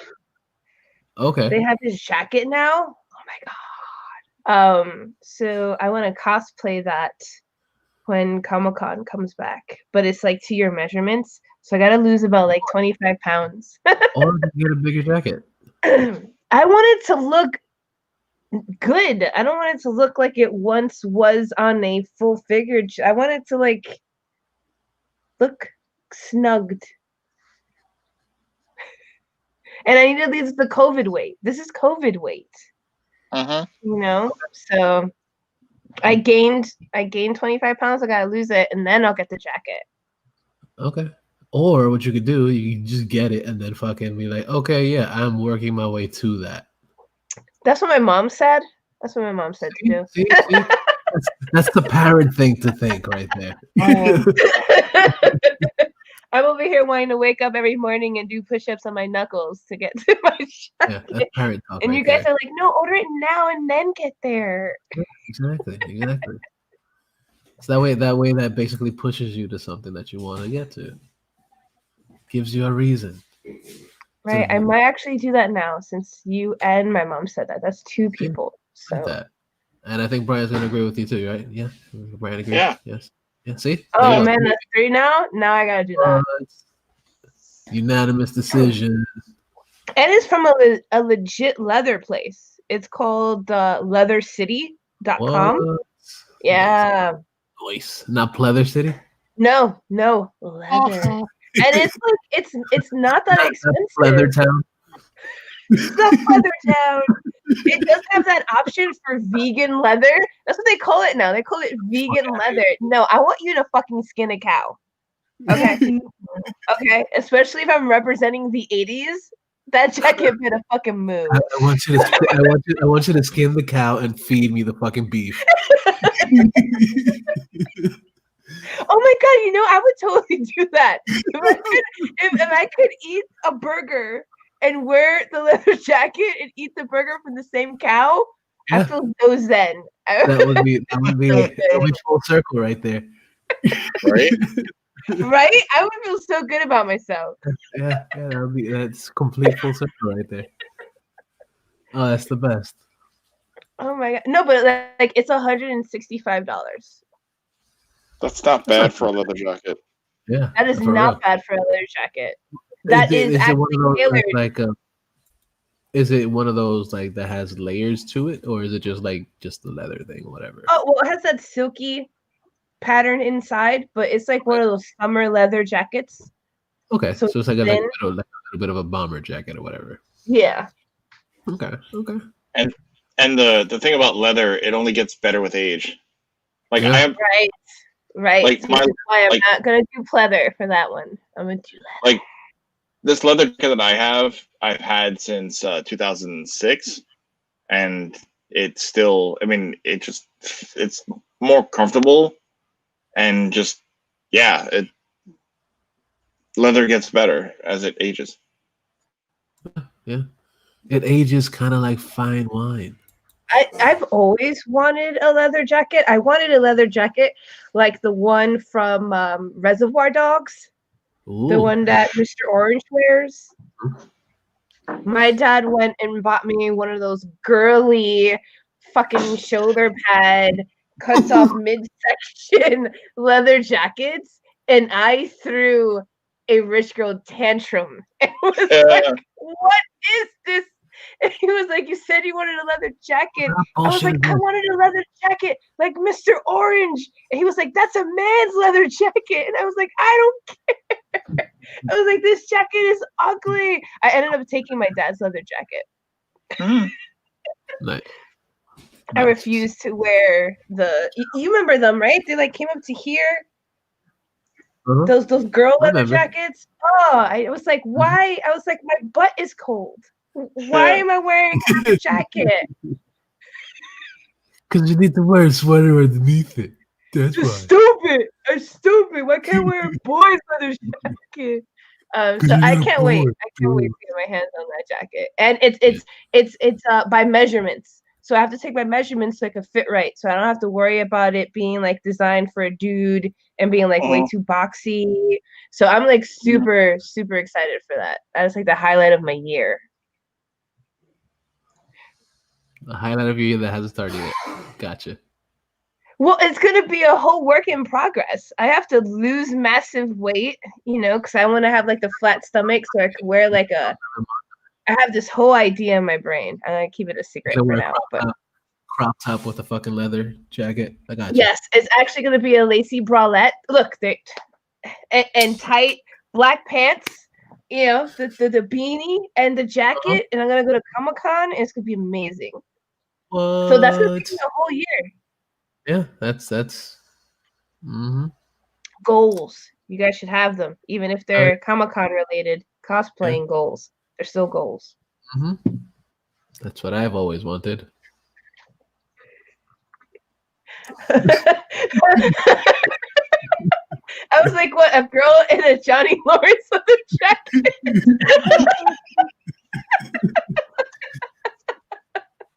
We're having way too much fun with this episode.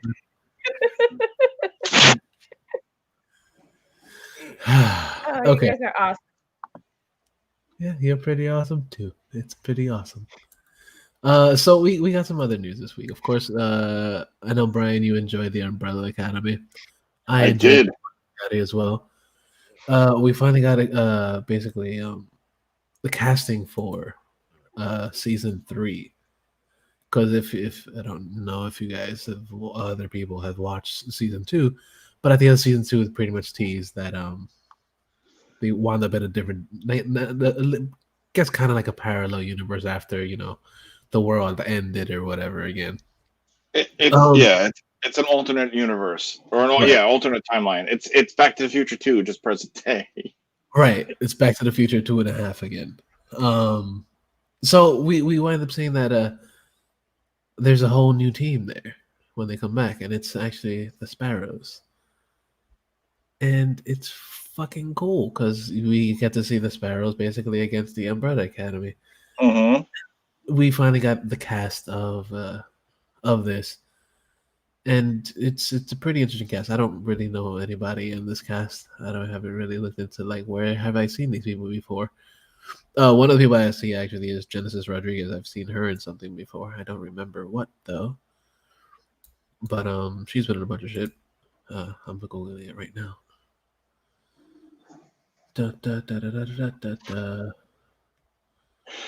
Oh yeah, she was in Men on Legend shit. I remember her from that. She was also in Tusk. Didn't see it. Yeah, Tusk was awesome. I heard weird things about it. I'm interested, but I haven't gotten like that interested yet. I think it's gonna be like one drunken night. I'll be like, let's watch it because I heard it's trippy as fuck. Like I heard it's really unsettling. Yeah. But then some people hate it, so I'm like, that's true. I think she was also probably one of the Fast and the Furious movies.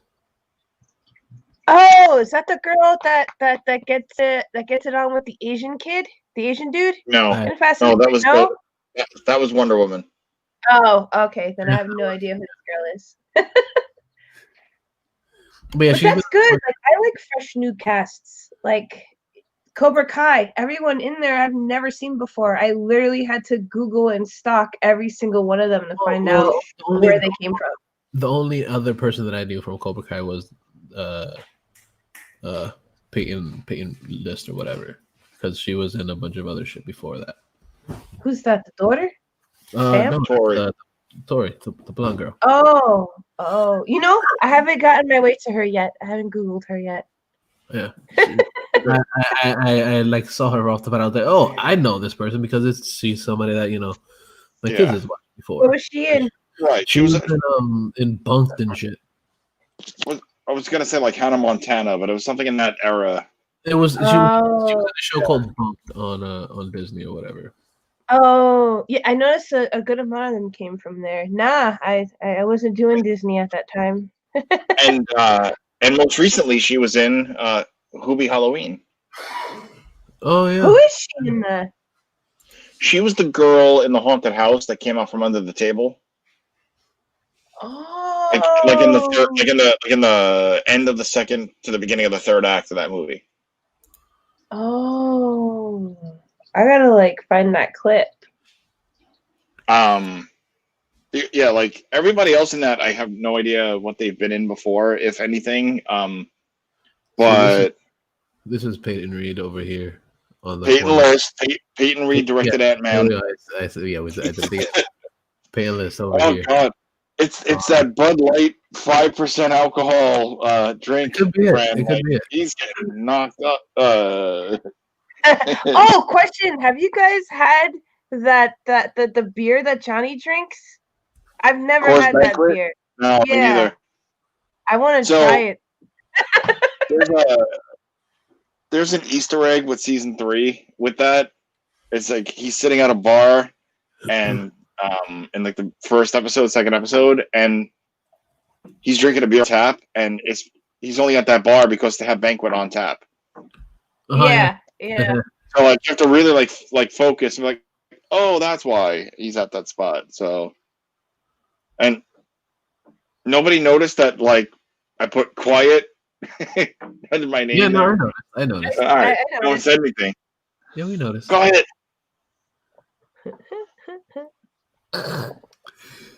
Yeah, but season 3 of Umbrella Academy is going to be pretty interesting. I want to see what they're going to do with all these people and how the story is going to intertwine with each other and how everything is going to make sense in a way.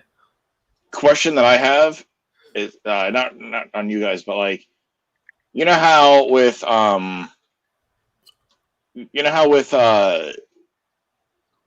Umbrella came out and then the boys came out and it's like, oh, Umbrella was great, and then the boys like stepped it up and you're like, oh, like Umbrella Academy now looks like it was rated PG. And then season 2 of Umbrella came out and it was fantastic, and every direction they went with it was just really, really well done. Mm-hmm. And then it's like, oh, the boys, that you stepped it up a notch. So I really want to know what's going to happen with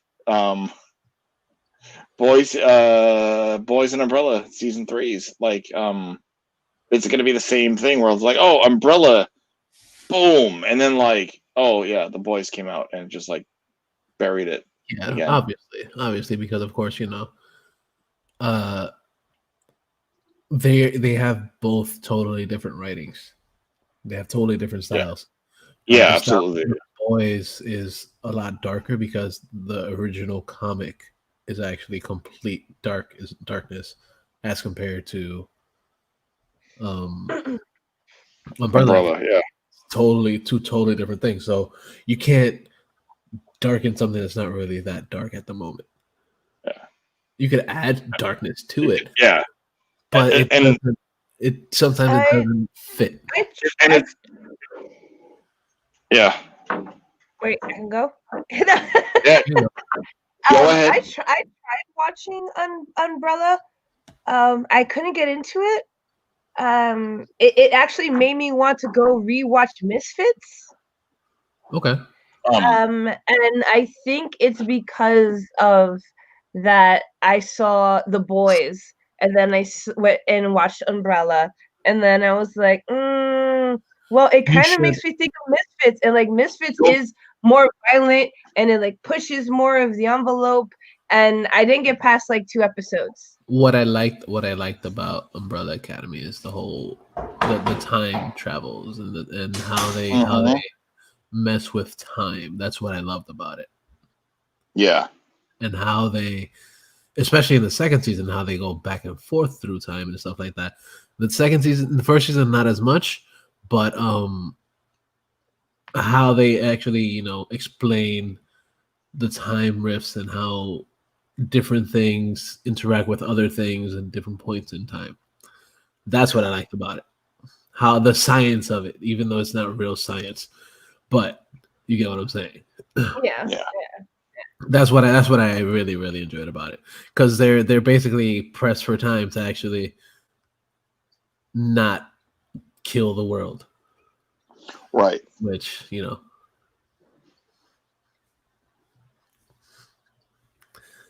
happened. Right. I just kind of agree. I'm just picking off of Brian there. I just kind of feel like it is a kind of like a G-rated version of definitely The Boys and also Misfits, because Misfits, they go back in time too. They actually deal with Nazis at some point with them going back into the Misfits.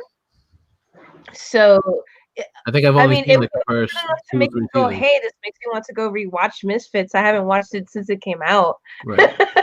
On Hulu. It was like one of Hulu's first original TV shows, and it's actually really original. Good. Yeah.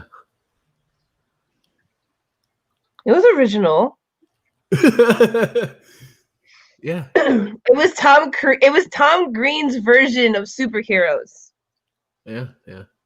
It was pretty, but they don't put butts in any dead deers or anything, like Freddy Got Fingered.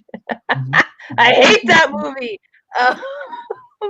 But you should check out Misfits, Steve. Yeah, I'm definitely gonna I saw the first, I think it was like the first 2 seasons of it. I don't remember going in time in it.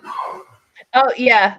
Later on, the kid that could fast forward a little bit, ends up mastering his power. They all end up like their powers end up evolving. Okay. And while he's trying to figure out how it works, he goes way too far back, and they end up in Nazi time, and they do one thing and they go back, and that ends up messing everything up. And when they come back to the period, Nazis have won. Oh, nice. And it's like a good chunk of, I forgot which season, where they have to fix what they did.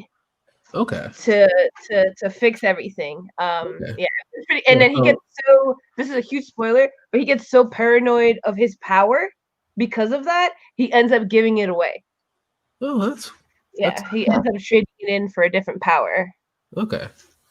No, but you should check it out Umbrella Academy. It's actually worth the watch. Okay, I only got into 2 episodes, so and also I'll give it a try. Also, the first season, it's slow to get into because you're learning about every different character until everybody builds up, which is kind of what they do in the second season too, because they all wind up in different points in time in the second season, which is what makes it kind of interesting. But that was a fun little aspect to it. But it really was. Like I enjoyed that. I was like, okay, I can see that. And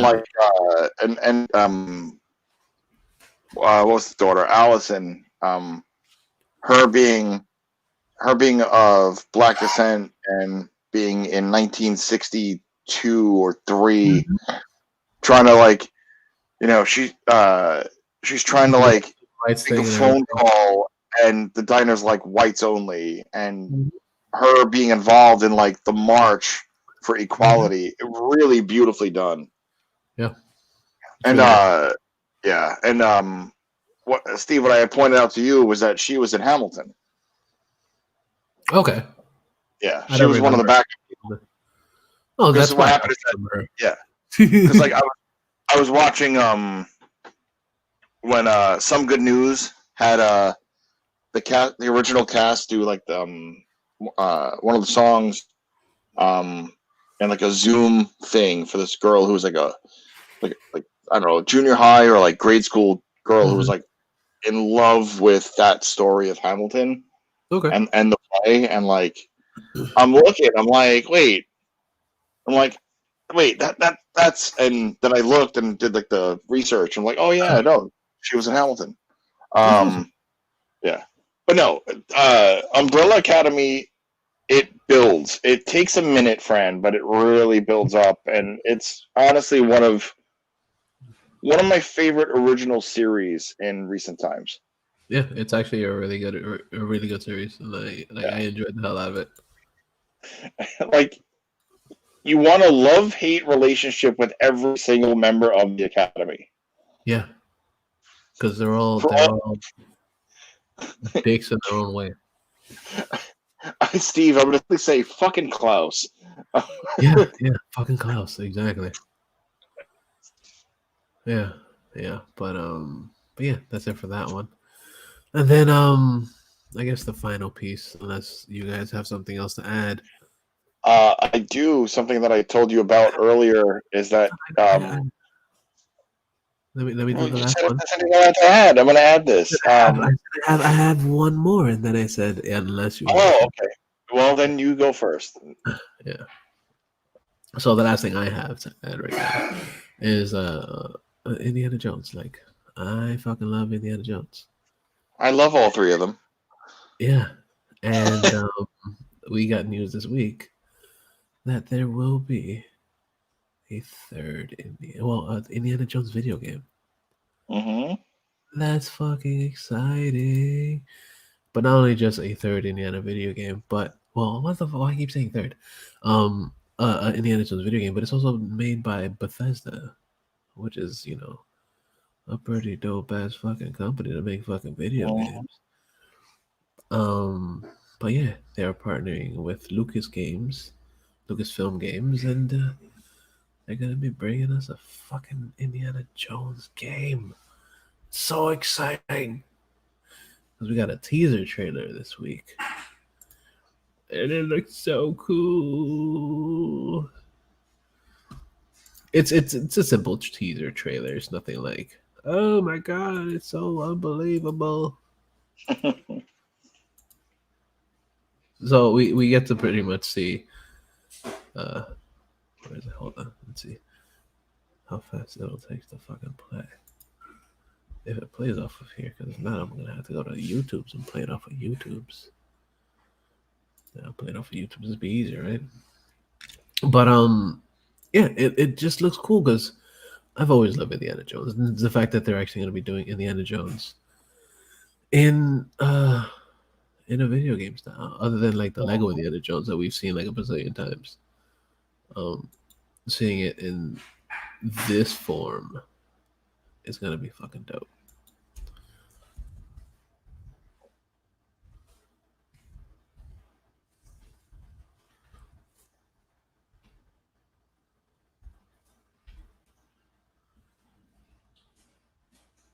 Here we go. Okay, I found it.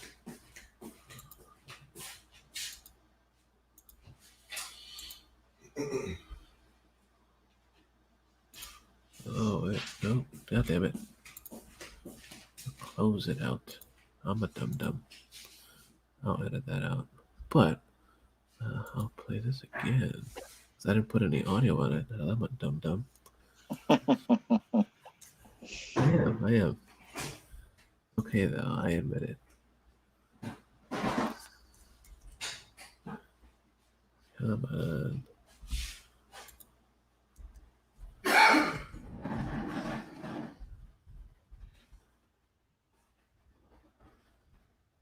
So it's just like a teaser. Like there's nothing like insanely amazing about the teaser. But it's cool because they're putting it out there. Like, oh yeah, look, we got a video games for you coming.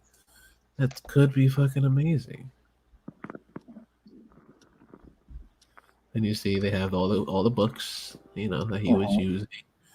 You see Is the the Holy Bethesda. Grail in there? I didn't see the Holy Grail. Well, it's probably leading up to it.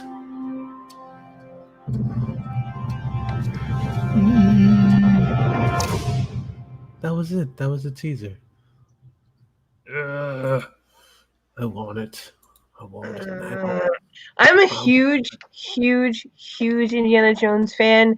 I used to reenact scenes from all his movies. I ended up destroying my cute little cleft chin. I used to have like a little dimple here. It's under here now because I thought I was Indiana Jones, and there was the dresser and the couch, and my mom had got me the Indiana Jones like hat, and I remember swinging back and forth doing the theme song, da da da da da da, and my mom said, "Stop doing that before you hurt yourself." Next thing I know, my feet. As soon as you I said was hurt able yourself. to see my feet. Okay, so I Nice. went full up and completely went around. And instead of keeping my hands Nice. on the dresser and on the couch, I got scared. I let go, and my chin became one with the wooden floor. Nice. And when I had the stitches under there, and everyone asked me what happened, I told them that I was Indiana Jones, and this is what happened. Yeah. I was going for the Temple of Doom, and I Right. couldn't fucking get away. I used to act that out too. I used to pretend that I was like falling between the couch and the wall, and I would reach my hand down and be like, "Grab my hand, let it go." One day I'll be Indiana Jones. One day I'll be the girl that's falling into the But never short round. into the pit. No, never. I would pretend to take my brother's heart out of his chest, Why you And- take my heart though? And on our playground too. What was it? It was the one with his dad with the slide. I would tell my brother to pretend that he's trying to reach for something and I'm trying to grab him. Like Indiana Jones was like my world at some point. So that game better be as awesome as fucking that other. Oh my god, I can't think of it. That other game with that other wannabe Indiana Jones. They're making a movie about him. Why can't I think of his name right now? You know what I'm talking about, right? Yeah. The fucking what is it? Uncharted. Uncharted. Yes. Oh my god. It better be better than Uncharted. It should be.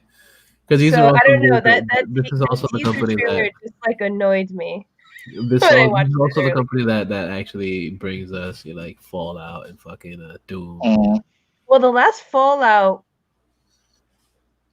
and of course, they also did the whole Skyrim stuff and the Wolfenstein, and so they have a lot of games that are pretty fucking epic. So to see that they're actually doing, well, fingers crossed. But that's my expectation. I want it to be more badass than Uncharted.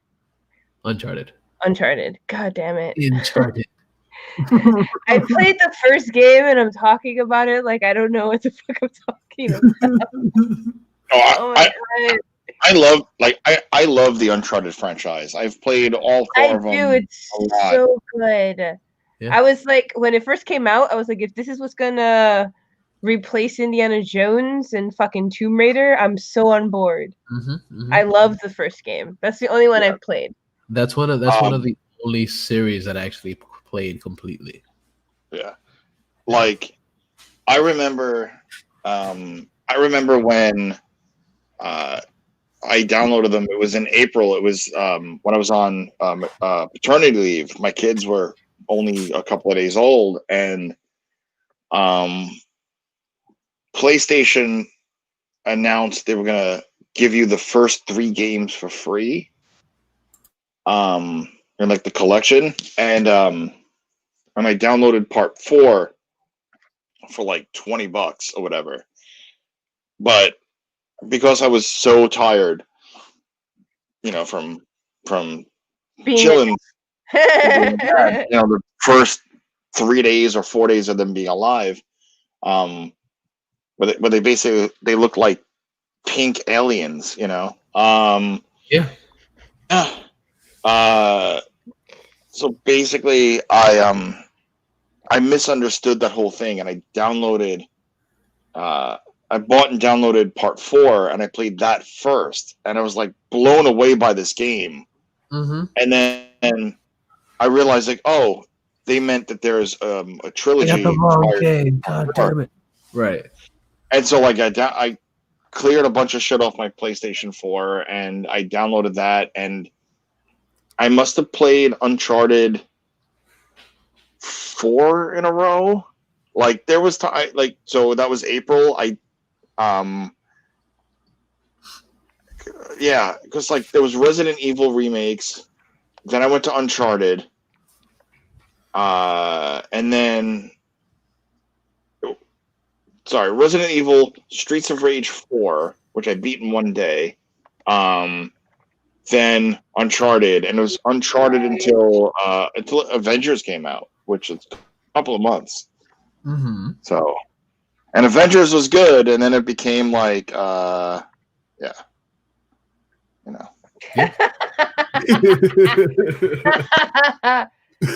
my god, that's funny. Yeah, it's all good. I'm worried that's gonna be like the way people are gonna describe the MCU if they really don't, like, I don't know, get their act together. Yeah, we'll see. Yeah, right. Only time will tell. But like that's where my dark side goes to. It's gonna be like, oh my god, remember that one time when like the MCU was awesome and then it went, meh. And when they turned into the DC universe. Right, and then everybody ran to like Star Wars and Cobra Kai and Mortal Kombat took over for like 4 years in a row. And it was like, oh my god. Mm-hmm. Oh my god. That's my prediction. Oh my god. Yeah. That makes sense. That's fair. So I'm pretty much done with my shit. Brian, you had something. Yeah. So breaking news as of earlier tonight, they announced who's cast as the villain in the upcoming Moon Knight series. Oh yeah. So they didn't specify which villain, but the actor Moon Knight, basically Marvel's Batman. Oh. Yeah, similar story in a way. Same thing. He's rich. But he's schizophrenic. And he's just a badass. Badass schizophrenic Batman. Yeah, okay. and he wears a cape and a cowl. So Batman. Yeah, but instead of it being in dark colors like Batman, he's in pure white, or sometimes the white and black. But ooh, you couldn't go with gray. White gets dirty so easily. A couple of months ago, or like the tail end of 2020, it was announced that Oscar Isaac was in talks and then confirmed. They're still like, is he cast? But it's like, come on, dude. Like every other website said he was, Moon Knight. So Oscar Isaac to play Moon Knight, but the villain, and they didn't say which villain it was yet. That's a TBD, but it's to be played by Ethan Hawke. So that should be pretty cool. I could seize it. Yeah. I could definitely. And speaking of Ethan Hawke, that's a dude that just like reinvents himself decade by decade. Yeah. He's he really is a great actor. He is. He is really good. Like I enjoy seeing him and what he does. So like kind of excited to see that he's actually doing this. Yeah.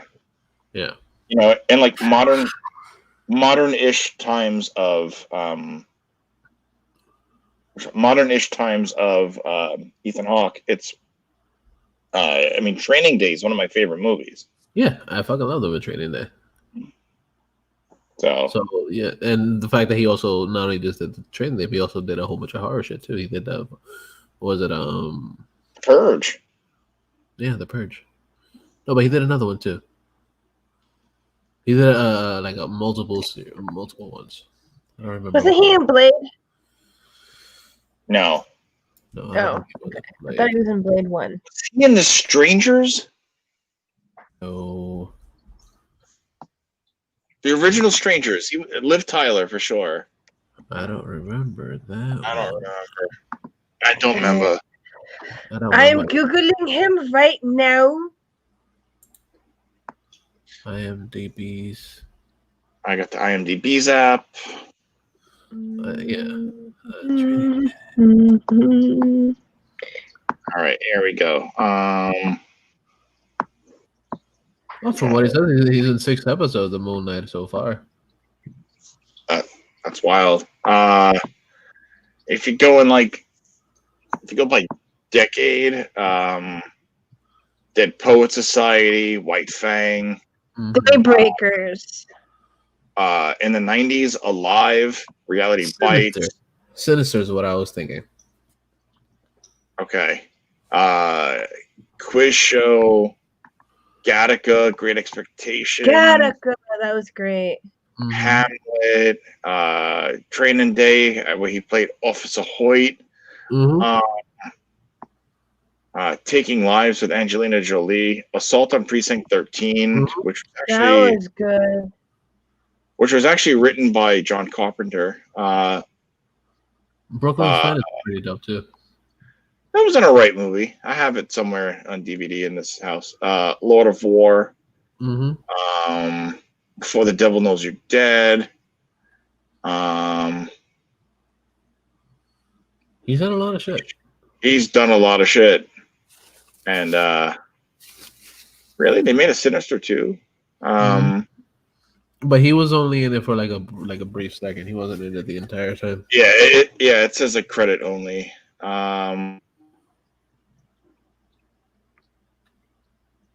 He played Nicholas Tesla in a Tesla biopic. Yeah, so that's pretty dope. And then it's pretty awesome. He's been around for a while, so the fact that he's like back to do a villainous role, it's pretty interesting. I like the Ethan Hawks. Me too. He was actually in a movie about 10 years ago called, or maybe 15 years ago called Staten Island. It was filmed out here. Was it? Yeah, he played from what I remember, he played, I only seen it once, but he played it was the, not a sanitation worker, but the guys that like drain the porta potties. Yeah. Yeah. So like literally a shit job. So the shittiest of jobs. The shittiest of jobs. So like he basically he's on the job and like he stumbles upon money that's like involved with like bad people and shit, I'm blanking on the actor's name who was involved but actually like kind of befriended him.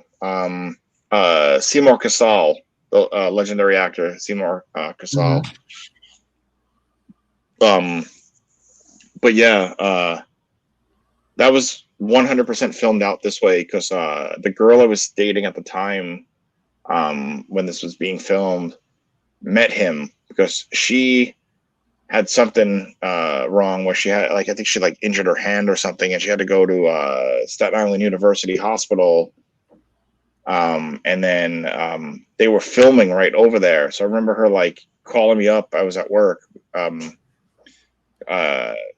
She's like, "Oh my god, I just met Ethan Hawke." I'm like, "What? Like, what do you mean?" Like, they're filming right by the. I'm like, "Sweet." And then about 2 years later, 3 years later, the movie popped up on not Netflix, but I think it was like a Redbox rental, and yeah. So it was originally called Staten Island, but they changed the title to Little New York. Okay. So I didn't know that. The other person that's in it is Vincent D'Onofrio. Oh yeah. Who's the modern day Kingpin. Who I kind of hope shows up in the Spider-Man's film. Or in anything. Because I mean, I heard about him showing up in that too, which is exciting. Huh? Kingpin, and Spider-Man. Yeah, that's what we're kind of getting at, because we spoke about that a couple of weeks ago. Okay. I Yeah. missed that. But I would love that. He's another reason I'm excited. Him and Doc Ock, if they're both in it as the villains, It'd be fantastic. yeah. Yeah. Like I'm already like, yep, sign me up. Yep. I'll give you my monies. Mm-hmm. I mean, I would like. They're pretty much saying so. Oh yeah, one more side thing, Marvel wise. You know, now that it's been 2 years since every show, pretty much, Mm-hmm. the rights have all been going back, and there's rumors that Kristen Ritter will show up in She-Hulk. Yeah, I did hear that too. Yeah. Oh yeah, really? I didn't come across that. That's interesting. So Kristen Ritter really wants to play Jessica Jones again too. I mean, she took time off recently or within the last year because she had a kid, but like she loved the role. Like she wants to play Jessica Jones again because it's basically Kristen Ritter playing herself. For the bitchy part apparently, because I heard that she's hard to work with. So her supposedly Mike Coulter is like, they never spoke to me, but you know, there's all these like clauses, and they always say that. They always say you can't say anything. You know, it's yeah. I mean, how many times did the chick that's gonna play She-Hulk? Yeah, Tatiana Maslany. Like how many times is she like, I'm not playing She-Hulk. So and look at that, Leo, she's playing She-Hulk. Yeah.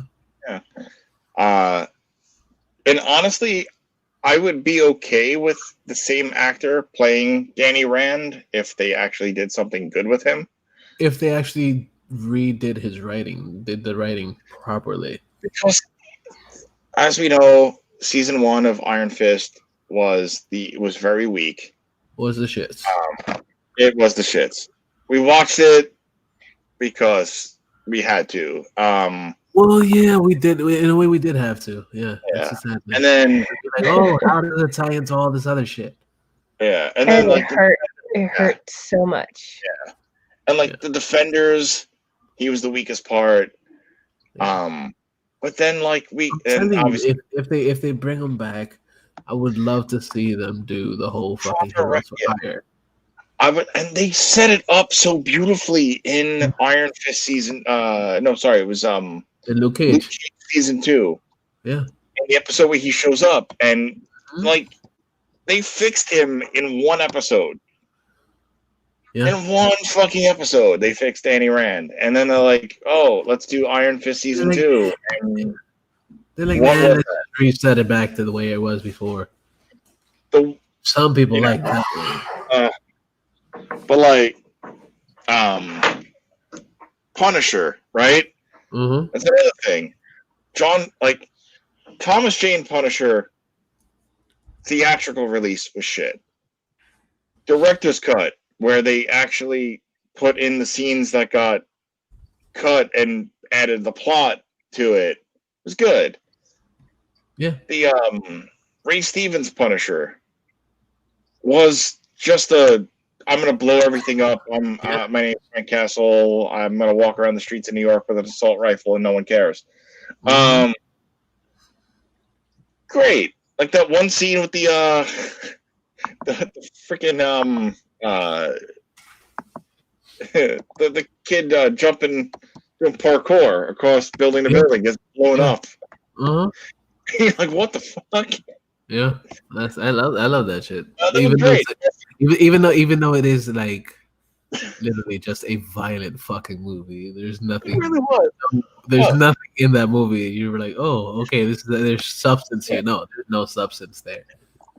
Like, it's literally just watch it and fucking just watch it just blow up. You know, it's a great like mindless movie. You're drinking, you're smoking, you just want to watch. The one dude that like he's so poked out of his head. Like Punisher punches through his face. Yeah. At the end of the movie. I never saw that one. I only saw oh the my first God. one, the first Punisher. Yeah. Fran, watch Punisher Warzone. It's terribly bad in a good way. Okay, so watch it with a lot of beers. Yeah, absolutely. And then also go back and watch the fucking the Dolph Lundgren Punisher as well. Frank Castle's dead. I liked the first one. I used to love that shit. I was so excited for the first one. I went and bought like the T-shirt, the Punisher T-shirt. It was awesome. I used to watch that shit all the time because it was always on the fucking TV. So I used to watch it all fucking. And I think it was always on Channel 11. Mm-hmm. That one was like my favorite, and then the TV show. I didn't really waste my time with anything else. Mm-hmm. And a comic book here or there, you know. I never read his full stories. I would always get the one that had like pretty much like the end. I would never really get the build up. I would just get like the fight and the violence, and I'll read that and be like, oh, that's great. And I would rip the pages out and like the recent stick them to my wall. The recent Becky Cloonan stuff is actually pretty good. So I love the artwork. Yeah. So lastly with Punisher, Bernthal was flawless as Punisher, right? Yep. The writing of the show was great. Season 2 had its moments. It was on the weaker side story-wise, of course, but he was great. So take the MCU, right? Bring these actors back as these characters. Because they were all amazing. Just like you said, Brian, even with the weak writing, they brought these characters to life. Even with the weak writing, people watched because people wanted to watch these characters be these characters. Like, even Daredevil, the guy that played Daredevil, he was fucking amazing. Like, they were all phenomenal actors. They really did amazing. Somebody said, why didn't you hire a blind guy to play fucking Daredevil? Because you can't read the scripts. Yeah. Why don't you hire mutants to play mutants? Well, they don't exist, you dumb bag of shit. There's no such thing as a school. Fictional characters. Fictional. So lastly, Bernthal as Punisher. Season 1 was great. 2 had its great moments, but it still fell a little flat. But you take we'll see. You take the greatest elements of Bernthal's Punisher, bring Bernthal back as Punisher in the MCU. You have Ryan Reynolds as Deadpool. You can do the Punisher v Deadpool cinematic in a way. Oh my god, I want Deadpool and Spider-Man. That'd be amazing. You could have Punisher going after Spider-Man. You can have so take away Punisher, have Daredevil just show up in Spider-Man and have that epic back and forth, and you can really see Ryan Reynolds going one-on-one with Tom Holland. So, I mean, who knows? Hopefully things work out in the future with the MCU and the possibilities are endless. They just have to give a shit and get really good writers who give a shit. Or just go off of the original stuff that's been fucking great. Go off of that. It's been around for fucking ages. They did something right then, so you take the right. Why try to change it? Yeah, exactly. You bought the rights to do what? Change what you bought that what worked? What? Yeah.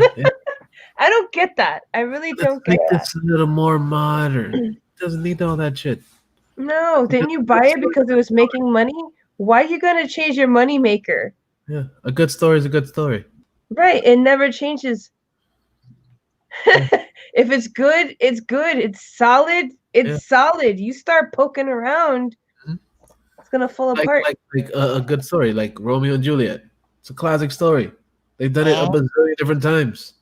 You never really change it. Mm-hmm. You could change the environment, but the story is the same. Mm-hmm. Right. Just do that. The fuck. Mm-hmm. It's getting like really like really agitating. Like seriously, more rants yet to come if they really don't get their shit together. Yeah. You know, like all these little shows putting in all this effort and all this heart is just causing more frustration as a consumer to the big business people looking at them like, seriously, get your head out of your ass, stop smelling your own shit, and actually look at what works. So good. I love my money smothered in shit. What are you talking about? Instead of giving us gold, you know? So it's all good. Cobra Kai for life. Cobra Kai. Cobra Kai. Cobra Kai. Cobra Kai. Cobra Kai. Yeah. So do you have anything else, Randy, for the week? Or are you good? No, I'm sorry. I was smothered in pain and suffering and Johnny Lawrence flashbacks. So I really didn't do any type of research or anything. So Ain't no thing. We've had plenty for the fucking week. We've had plenty for the week anyway. So yeah, that pretty much wraps it up for this week. So make sure you guys go to InnerCityGeeks.net. We have a whole bunch of shit sometimes. Of course, we have this show. We have an episode of Turntable that we did, which was our favorite albums of the year. That was between me and Charlie of the last year. We hadn't recorded in the last year and a half. So it was like, fuck it, let's do this, being that he had some time off too. So it's like, fuck it, let's do it. So we did it, and it's there. It's up there. Go check that out. Franny, I think you have something that you posted recently, right? Just the Pilgrim. Okay. I have Santa Jaws. Hopefully, I'll finish it this weekend because I'm feeling really good today. So let's see how tomorrow goes. Okay. But it's halfway done, and I just feel like if I scrap it now, I'm gonna hate myself. Even though I'm gonna end up dropping a Christmas themed movie in the middle of January. I don't know. It's still no, why not? I'm judging myself so hard. But it's halfway done. So good. Sweet. And then we have It's Poppin'. Yeah. With me. Which we need to talk about what we're gonna work on moving forward. So yeah, we got that too. That there. We also got Bright 2J Presents stuff up there. We also have Comics with the World, Manga Time, Anime World. What else? The ICGPW Slamcast. First one. Good games. So much fun shit up there. The InnerCityGeeks webcomic. All the shit on InnerCityGeeks.net. So go check all that shit out. And then let us know what you fucking think. You should listen to the show on Stitcher, SoundCloud, Google Podcasts, and on motherfucking Spotify. Find us on motherfucking Spotify. You can find us on the socials, on the Facey Space, so faceyspace.com/InnerCityGeeks, on Instagram at InnerCityGeeks, Twitter InnerCityGeeks, and where can we find you guys? Franny the Fangirl, Franny _ the Fangirl on my Instagram, yes. And Franny the Fangirl on my YouTube. Sweet. Bye. You can find me sitting here trying to scramble my brain since I only have 2 tries left to get the $240 million in cryptocurrency. Nice. I want to say the password is password, but I don't remember if it was lowercase or uppercase.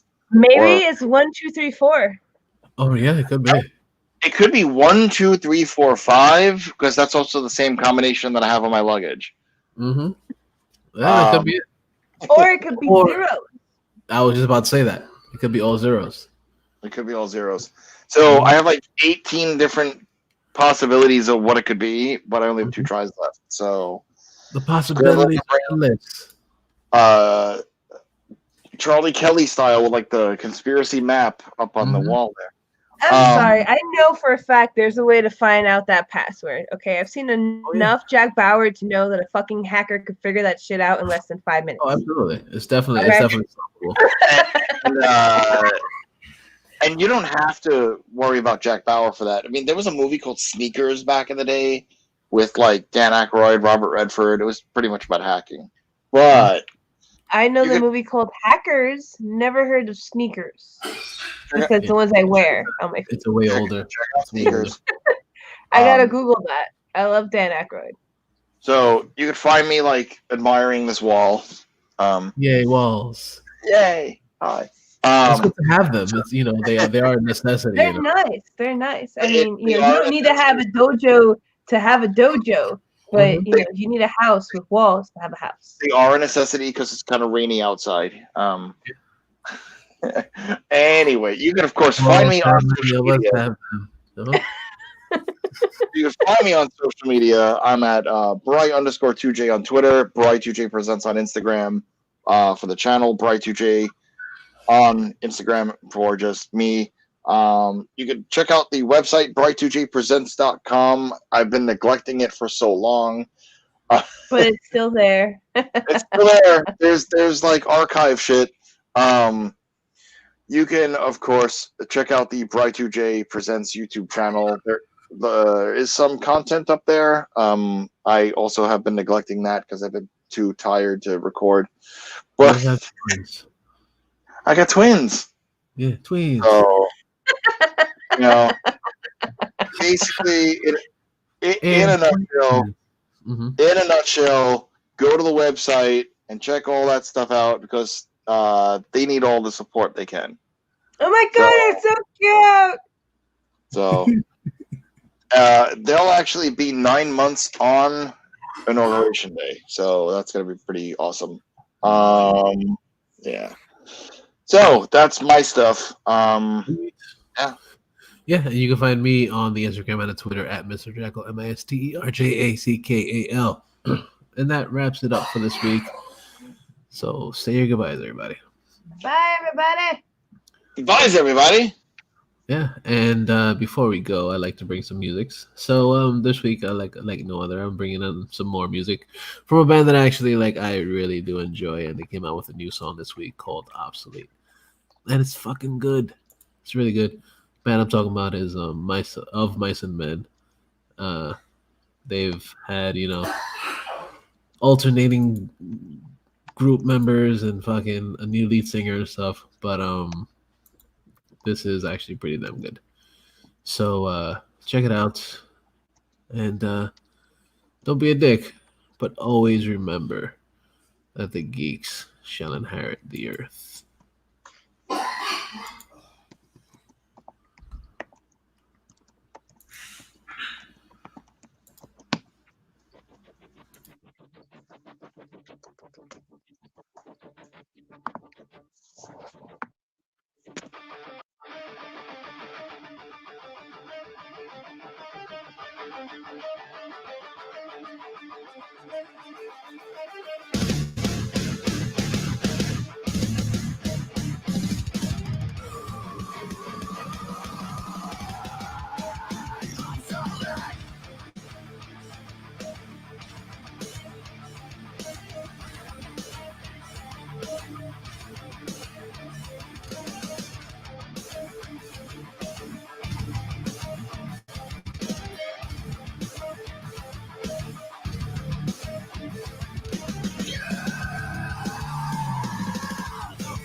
So can you wake me from my sleep and show me now that this is just a dream?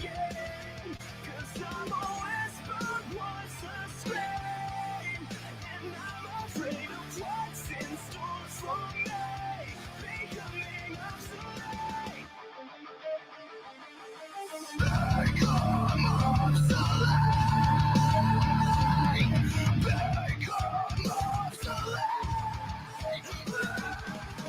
Another chosen frame, another collection inside my consciousness. So I pick my poison and just choke it down until I start to spit. And while the world just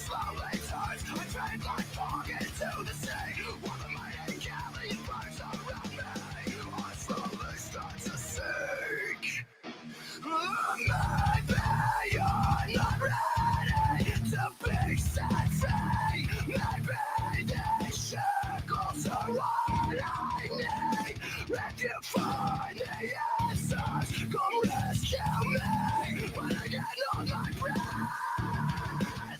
So can you wake me from my sleep?